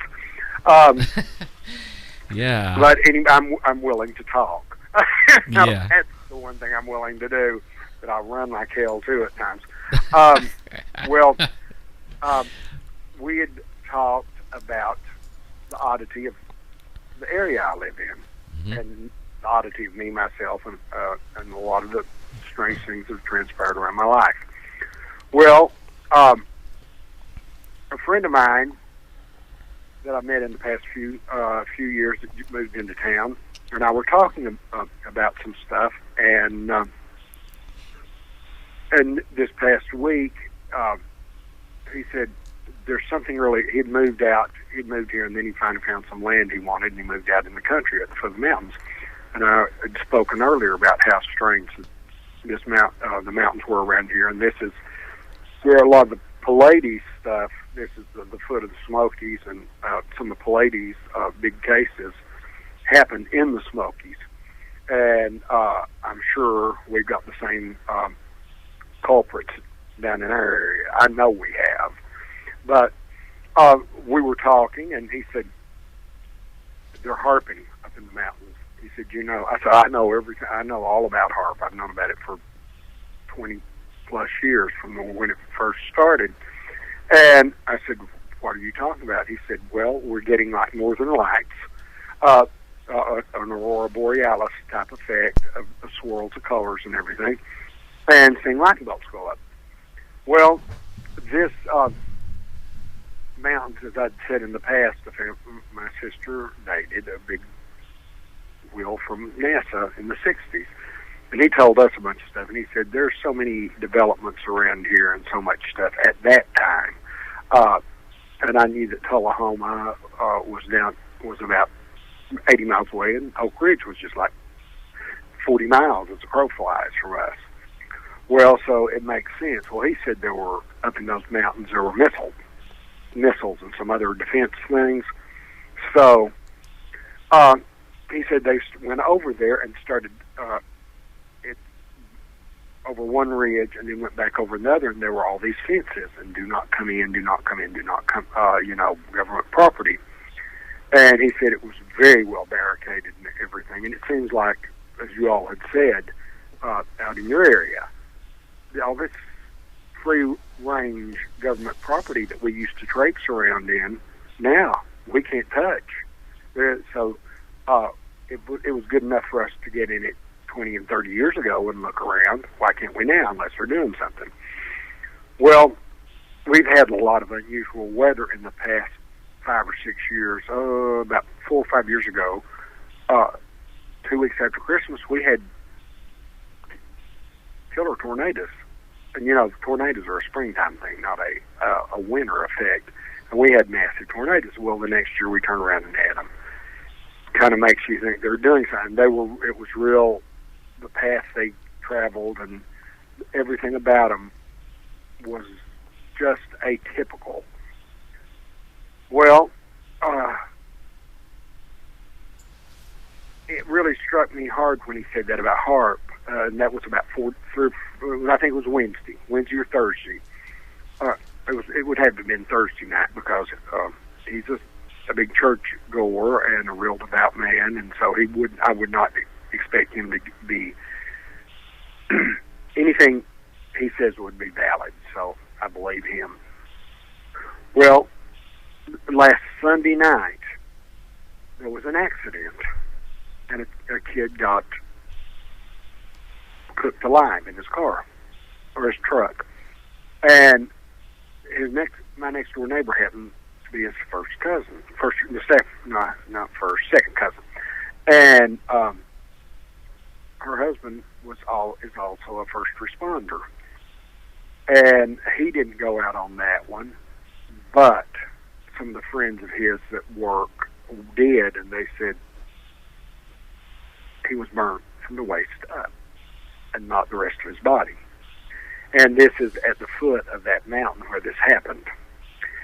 And what Alan alluded to earlier that was so strange and just really rocked his world when I told him about this is we went by the wreck 2 days afterwards by the site, and the first thing I looked, kind of everything registers on me for some reason, and I saw skunks, dead skunks in the road.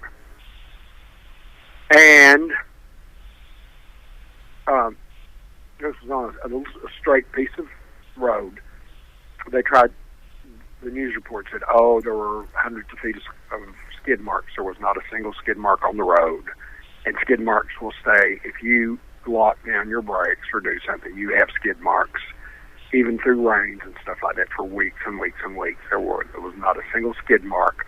He hit a little tree that was no bigger than a telephone pole, and if he was going fast, and it was on a bank to where the root ball on one side of it would have been very jeopardized. The other side might have been strong off the side of the road, but the other side was completely exposed, so that tree should have toppled over. He just barely tapped it. And it burst into flames, and he burnt. Well, this was at the foot of where that was. And the skunks being there, they were 4 days after the wreck. The skunks were still in the road. One was an albino that was about 150 feet from the accident. And then there was a little curve right after the accident. And then you went they were about equidistant. There was a black skunk in the road. No buzzard, no crow, no possum, no varmint got a hold of them. And they usually, I don't care what it is, something will come and get them. And that struck me as strange. They were trying to say that, he swerved to skunks. A friend of mine that I'd talked to about the whole situation said he was there on the road. He'd come to town to buy some groceries that night, about an hour, 2 hours, 2.5 hours before the accident happened, and the skunks were there. He didn't dodge the skunks. And Alan, if you want to break in about the situation, well, actually, no. Okay, now this is Jeff. All right. Jeff. Yeah. Okay. Now you called me about 4 hours ago, and you were telling me this, and then as soon as you got to the skunk situation, you went, "Oh my God!" I went, "What?" What I'm going to show everybody right now happened near the levee. Tuesday, a 21-year-old man died early Tuesday morning after crashing his car in Clovis on Shepherd between Fowler and Sunnyside at the levee. Mm-hmm. The car bursted into flames. The car hit a tree and then hit a power pole and they said he avoided a skunk. That's what caused the crash. That's when I heard that on the came Fox Network News. I said, how do they know it was the skunk that caused this man to crash? No, they just said it was a skunk. And here it is right here. I'm showing you right now, right here where it says, when he swerved to avoid hitting a skunk in the road between Fowler and Sunnyside on Shepherd, right near the levee. And the levee is right where everything happens. Right there. All right. I'm but showing. Only dead men don't talk. Right. So they couldn't. No. Tell Now you I it was a remember. skunk. I remember when I saw this on TV that early morning when I was getting ready. This happened at 3:00 in the morning, by the way. Okay, 3 or 3:30 in the morning. The car. I think the car actually bursted into flames too. They're not saying it here. I remember them saying it on the TV. I just found that when they said the man, the 21-year-old, swerved to not hit a skunk and crashed his car and bursted into flames and died, I stepped back and I said, how did they know it was a skunk? And that is what they are saying happened. And then when Charles called me today and told me that this man swerved his car, hit a tree, and they said it was a skunk. Man, that's uncanny, huh? Okay, That's almost the same. okay, exactly. That's why I went, what? I go, Charles, you are coming on the show tonight, and you're going to tell everybody what you just said, and I'm going to back it up with what I am showing everybody right now on the screen. And it's all in a different part of the country. Yes, we're talking Tennessee and Fresno, California. So 500 miles apart. Right. So then, Charles, you said, what if this is the excuse that they are authorized to use when something like this happens? That's, you know what I'm saying? So what we need to do, fans who are watching, is Google how many car accidents can you find that were caused by a skunk.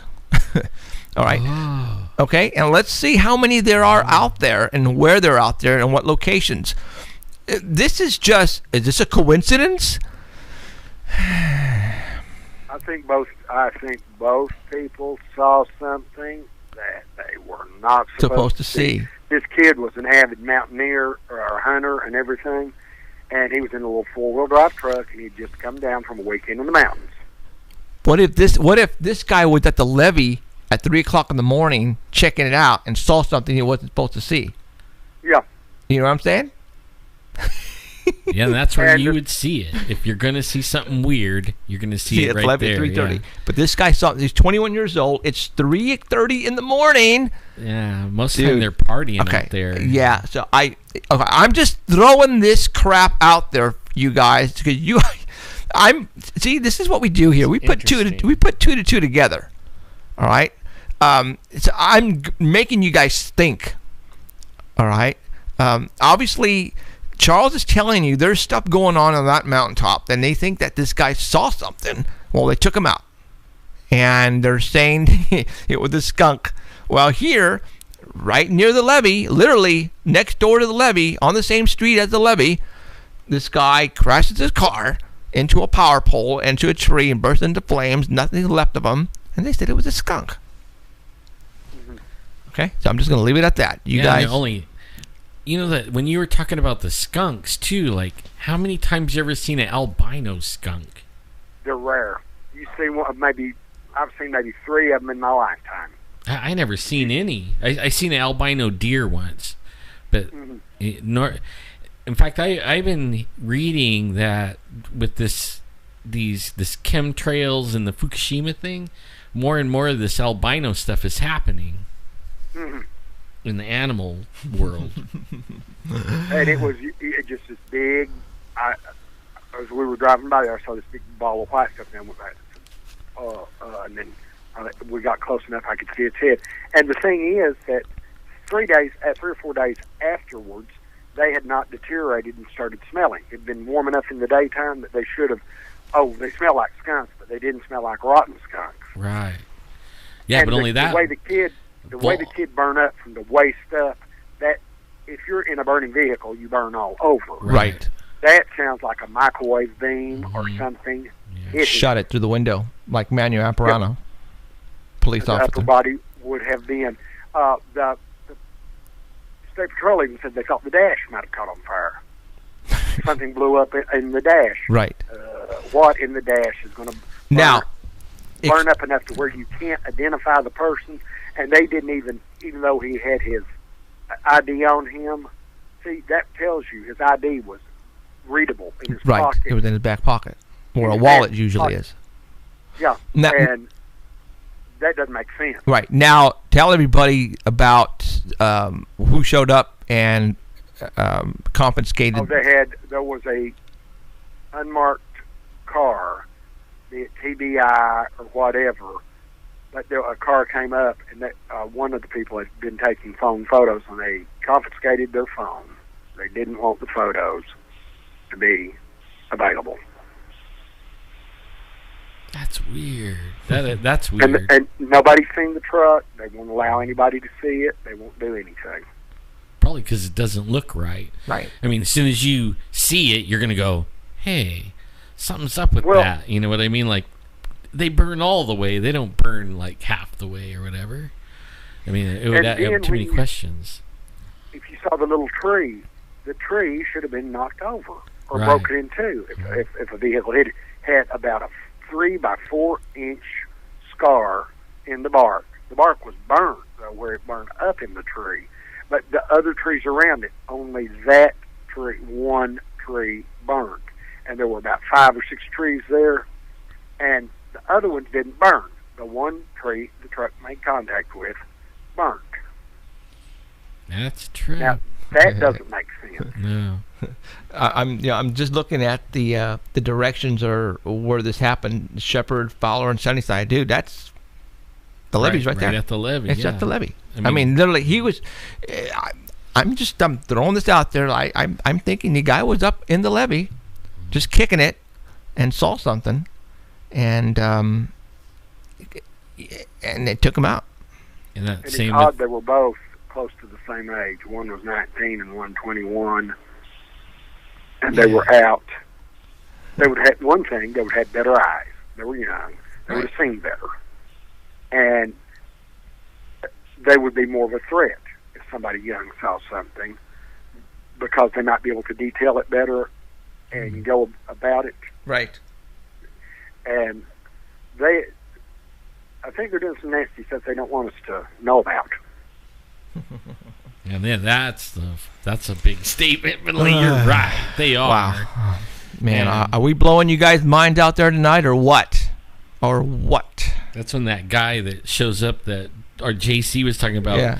2 guns on Here, his here, shoulders, there, and 2 there. guns on his hip, 2 guns on his ankle, and then doesn't talk to anybody. Mhm. This is awesome, guys. All right. Did you see on the chat, some people are saying it could have been an infrared laser or a scalar. It could have been something like that. We know we have all these planes fly back and forth over the area, and they'll even.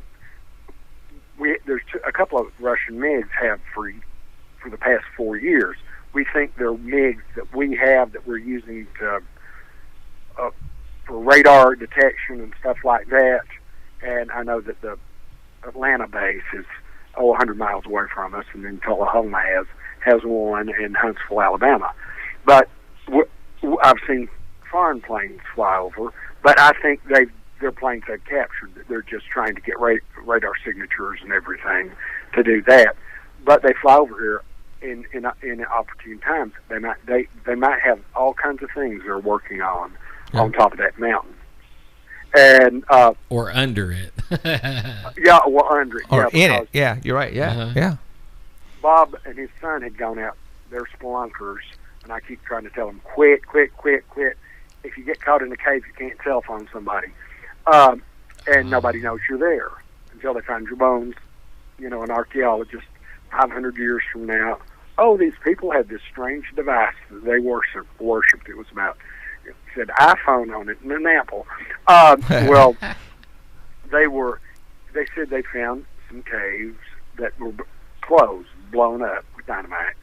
And then they got into one. They found one that they said was gigantic. that they couldn't believe was not on the radar, that people didn't know about or anything. They were just out traipsing and found it. And they also, when they went back in that area, and I mean, I have Knoxville and Chattanooga, two pretty good sized cities close to me, but then you can go just a few miles and get into remote places that are unlike anything you've ever seen. You'd get lost. They went over a couple of ridges, and they got into an area which I don't want to go into. Had about 150-foot canopy of where the trees closed up. It was a primeval, deciduous, temperate rainforest. Wow. He said it had to not been touched for like 150, 200 years.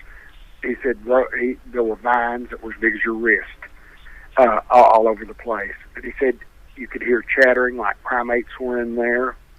And he said they felt eyes on them, and they said they backed out. And he said they'd never go back without guns. And I said I wouldn't go with guns in any place like that. But I got on the topographical maps, and I thought, yeah, I just saw that's no roads, nothing, and I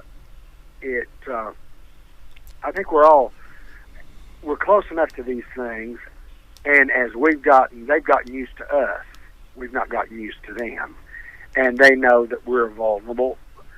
Prey never realizes its predators after it. Like you see a rabbit in a field, and they'll just be sitting there, their nose is twitching, and there might be a coyote 100 feet away just looking at it, ready. And they're not, they're just going about their business, and they're not, wham, it's been shaken and its neck's broken. We're the same way. We're not really aware that there's probably another species that we might be a delicacy to. Man, that's for sure. With just some fava beans and a little bit of butter sauce, we're good.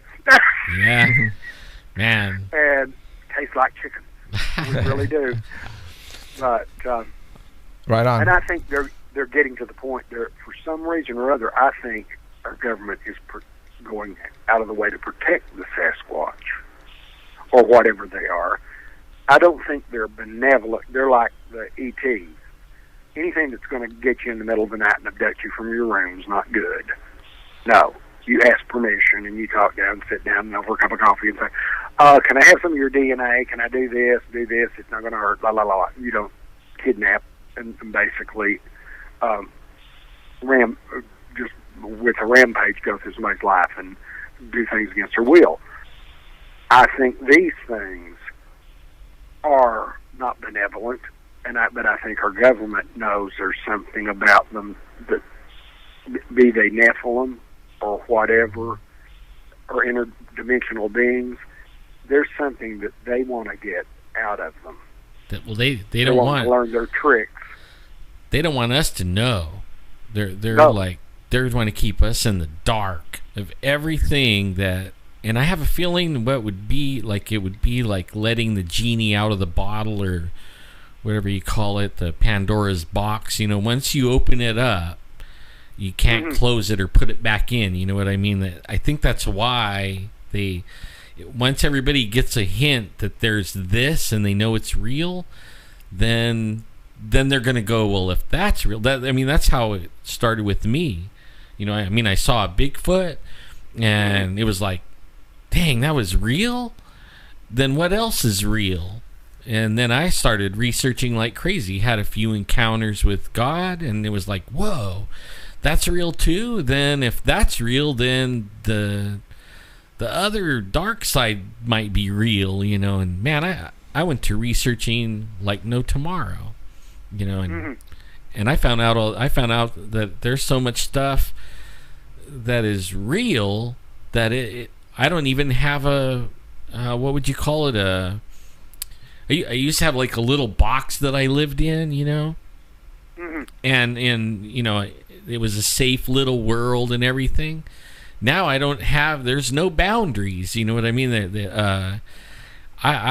I'm open for anything. And really, that's it. People don't want to know because their life is they're still content on what's going on. They if they knew what we knew, it would blow their mind and their world would change forever, and I don't think people can handle it. But on the Sasquatch Bigfoot thing, let's just say, just like J.C. Johnson was saying, that these Bigfoots are the cause of the missing people, and they're taking people and they're eating them, and our government knows and has known for so long.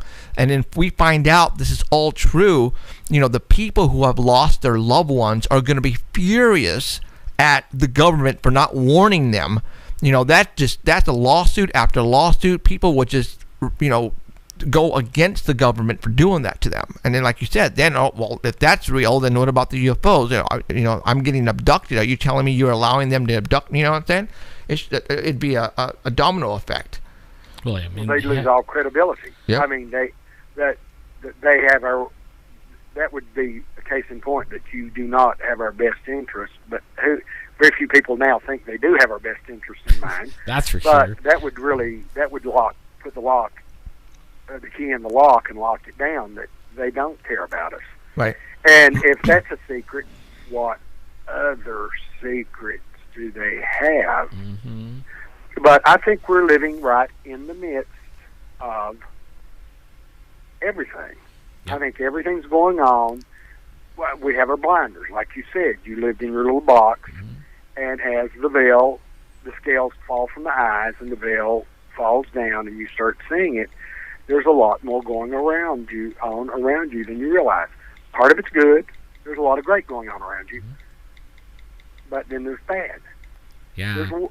I think there's spiritual warfare going on around us at all times. And that's really what it is. Mm-hmm.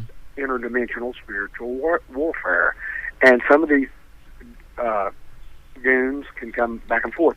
I almost think, if you're familiar with the Jewish religion and golems, when they would make a golem, you'd make it out of clay, and it would become, it would be your monster, or it would do your bidding and go after other people or things or institutions or things that were causing you harm. I almost think Bigfoot, because they say they have a lot of dried mud and clay on them, might be a form of a golem. And it's a created being that doesn't have a soul that can do nasty things. Maybe it's a golem from another dimension. I don't know. The one I saw was so shiny and well groomed and buff and graceful and fast, and man. Well, you're close to Hollywood. You'd have some special ones out there. That's what I hear, when you go back in Oklahoma, and I go back and see my relatives back in those, Tennessee and stuff like that. They're like, man, you over by the movie stars? Yeah. When you say California, they think you're there. We're far from it, man. Yeah. I mean, like a few hours drive. So. But. All right, Charles. Well, that's close enough. I make up for really a helicopter and take care of them real quickly. But y'all be good. And if I hear any more about Abso-freaking-lutely. I'm trying to get somebody else on the air right now, so that's why I'm going to cut you a little bit short, though. But thank you for sharing that with us. I think we just blew a lot of people away. Coincidence? I don't know, maybe, but there it is. I want people just to go ahead and take it all in, and let's see what happens. Maybe I want to ask one question, everybody. If they will get in contact with you all about if they come up with what a skunk might mean. I think it's a totem, an Indian thing, like an animal that represents certain things. You have your spirit animal or whatever. I think that might be a totem for whoever's doing this stuff. Could be. It might be their spirit animal representation, and a skunk's a smelly, nasty thing, and that might be it. Huh. Could. All right. Well, thank you all, and enjoy your show. Hey, thank you, Charles. Merry Christmas, Charles. Merry Christmas. We'll talk to you soon, Merry okay? Christmas to you all. Thank you. God bless you too, man. Thanks. See ya. That totem idea is not that far off. I mean, the grandpa, my wife's grandpa, he didn't like owls. Man, an owl, and there was death.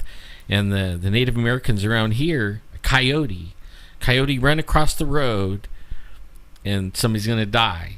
But if the coyote stops and looks you in the eye, it's gonna be somebody really close to you. You know, I mean, there's all these animal things, you know, that a lot of it I don't believe, and I'm not diminishing what they believe. I'm just saying, you know, I don't subscribe to that kind of stuff. Right.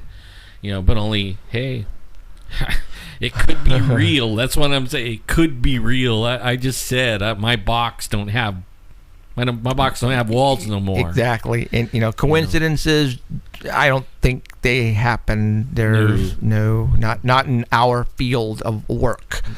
So right now I'm trying to get a hold. Actually, I'm talking to somebody's mom. I'm not going to say the name because she's been asking. Well, anyways, he went to go spend the night at. Hold on. I asked him again, and he still says the same. Sorry, but I can tell you what he has told me. Well, then call me. Hold on. Yeah, man. I've been lately, like in Facebook. I trip out on the people that live in this little, like, Cinderella world, and they,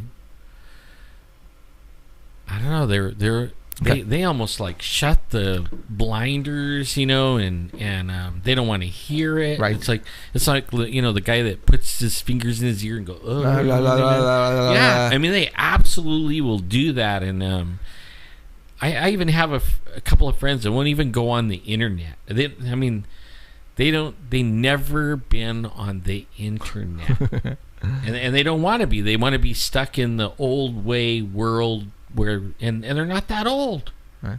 They're just not, you know, they don't want to know. Okay.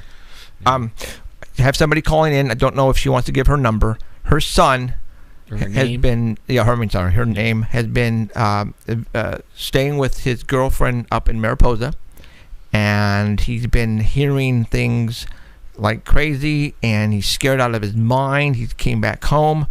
And his mom's going to call up right now to talk to us live on the air. She better hurry because we don't have much time. Road trip. Yes. Hey. Oh, probably. He probably does. Hey, Jeff, this is Terry. Okay, Terry. Okay, well, you gave your name. That's fine. Okay. All right. So is your son right there? Yeah, he is. But I swear, he refuses to talk about it. He is really scared. Okay. He thinks that if he talks about it, I don't know. He's been up there 3 different times in the past month to Mariposa, right above Mariposa, right around an Indian reservation. And am I on the air right now? Yeah, you are. Sorry. Oh, crap. You should have told me that. But anyway, I'll still tell you.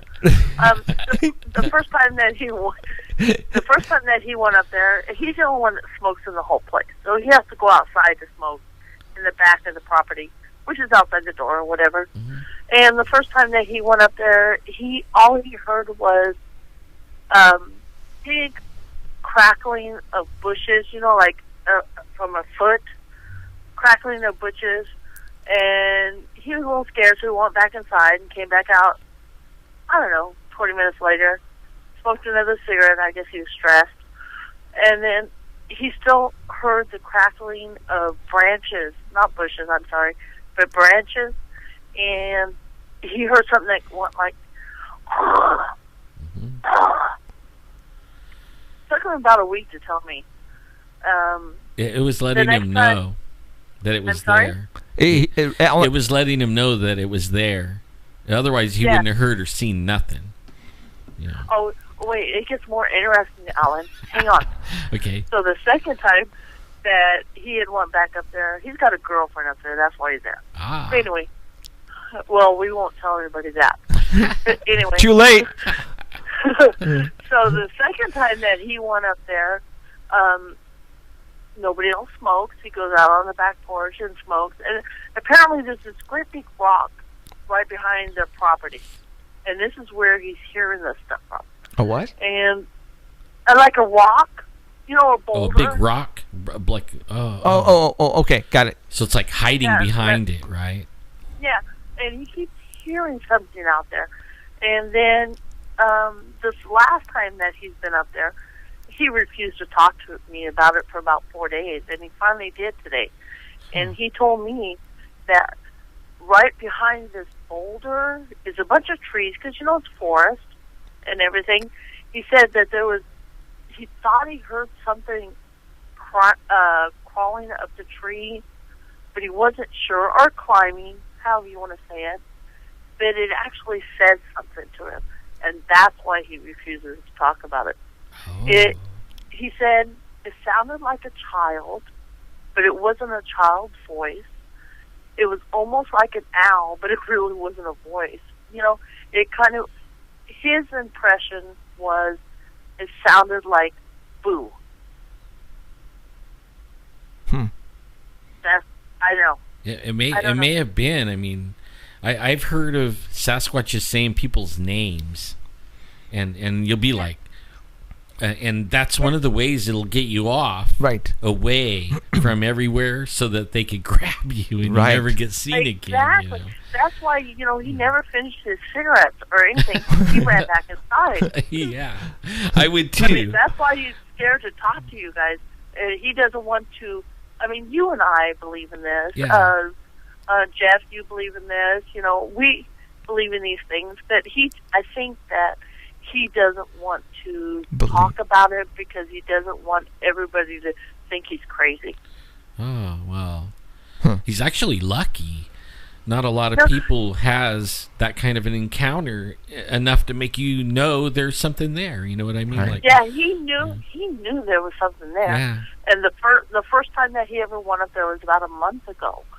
And when he heard the crackling of the branches, and it sounded heavy. It wasn't like a deer or anything like that. It sounded heavy, like crackling.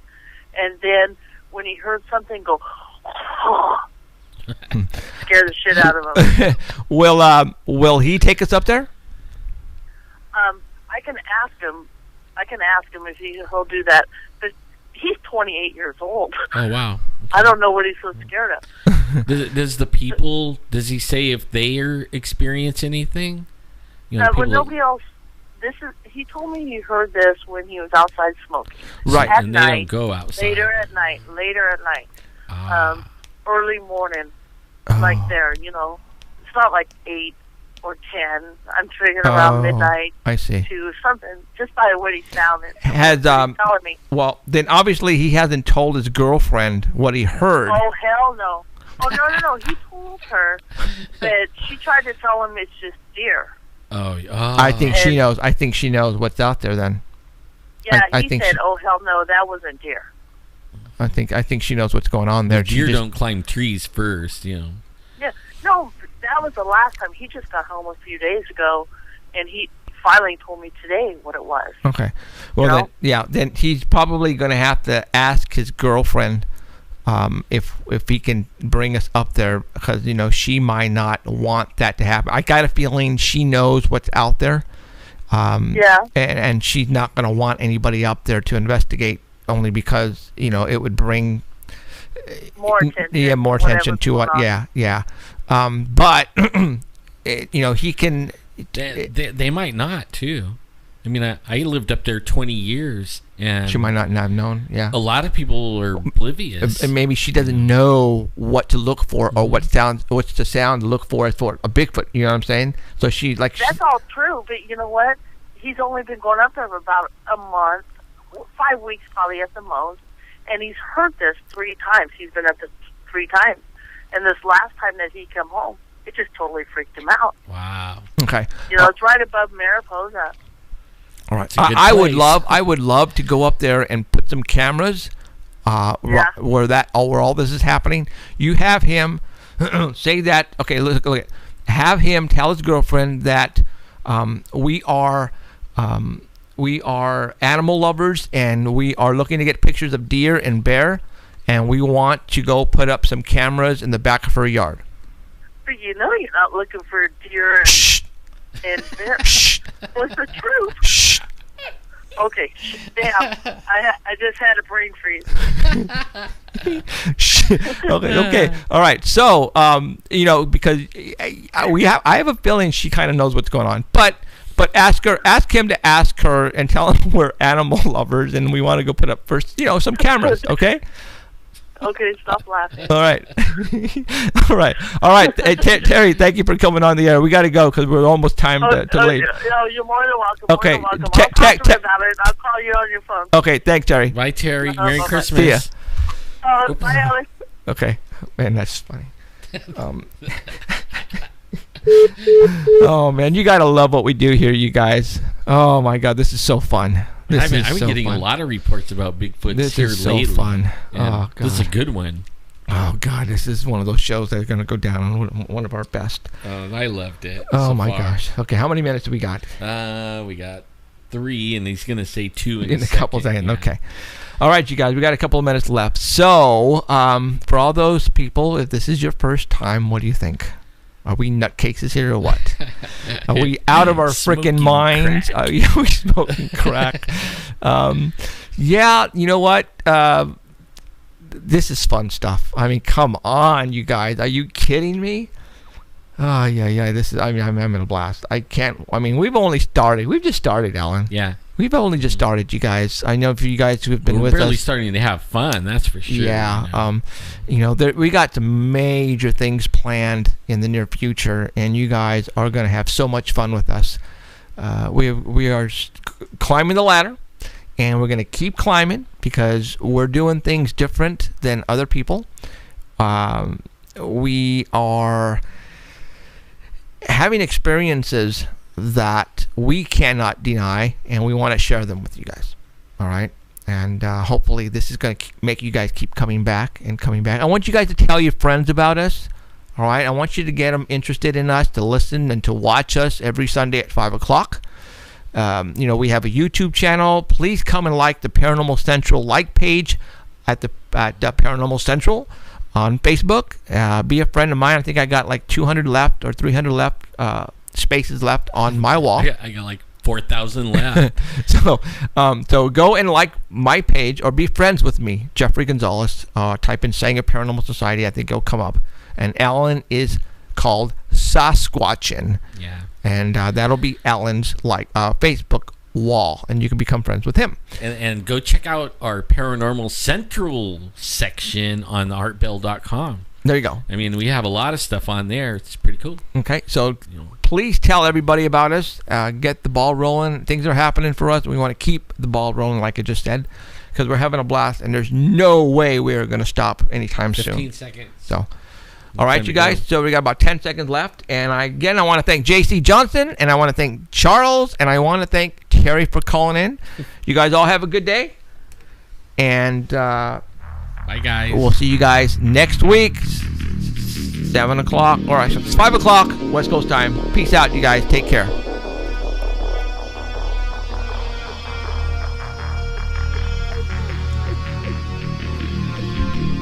You have been listening to Paranormal Central with Jeffrey Gonzalez and Alan Thomas, broadcasting worldwide at paranormalcentral.net and on artbell.com. Stay tuned for next time. Remember to keep your eyes to the skies, and we hope you witness something you cannot explain. Looking for you, you're looking for me. We have to No, Christian. what it will be. Can it be true? Can I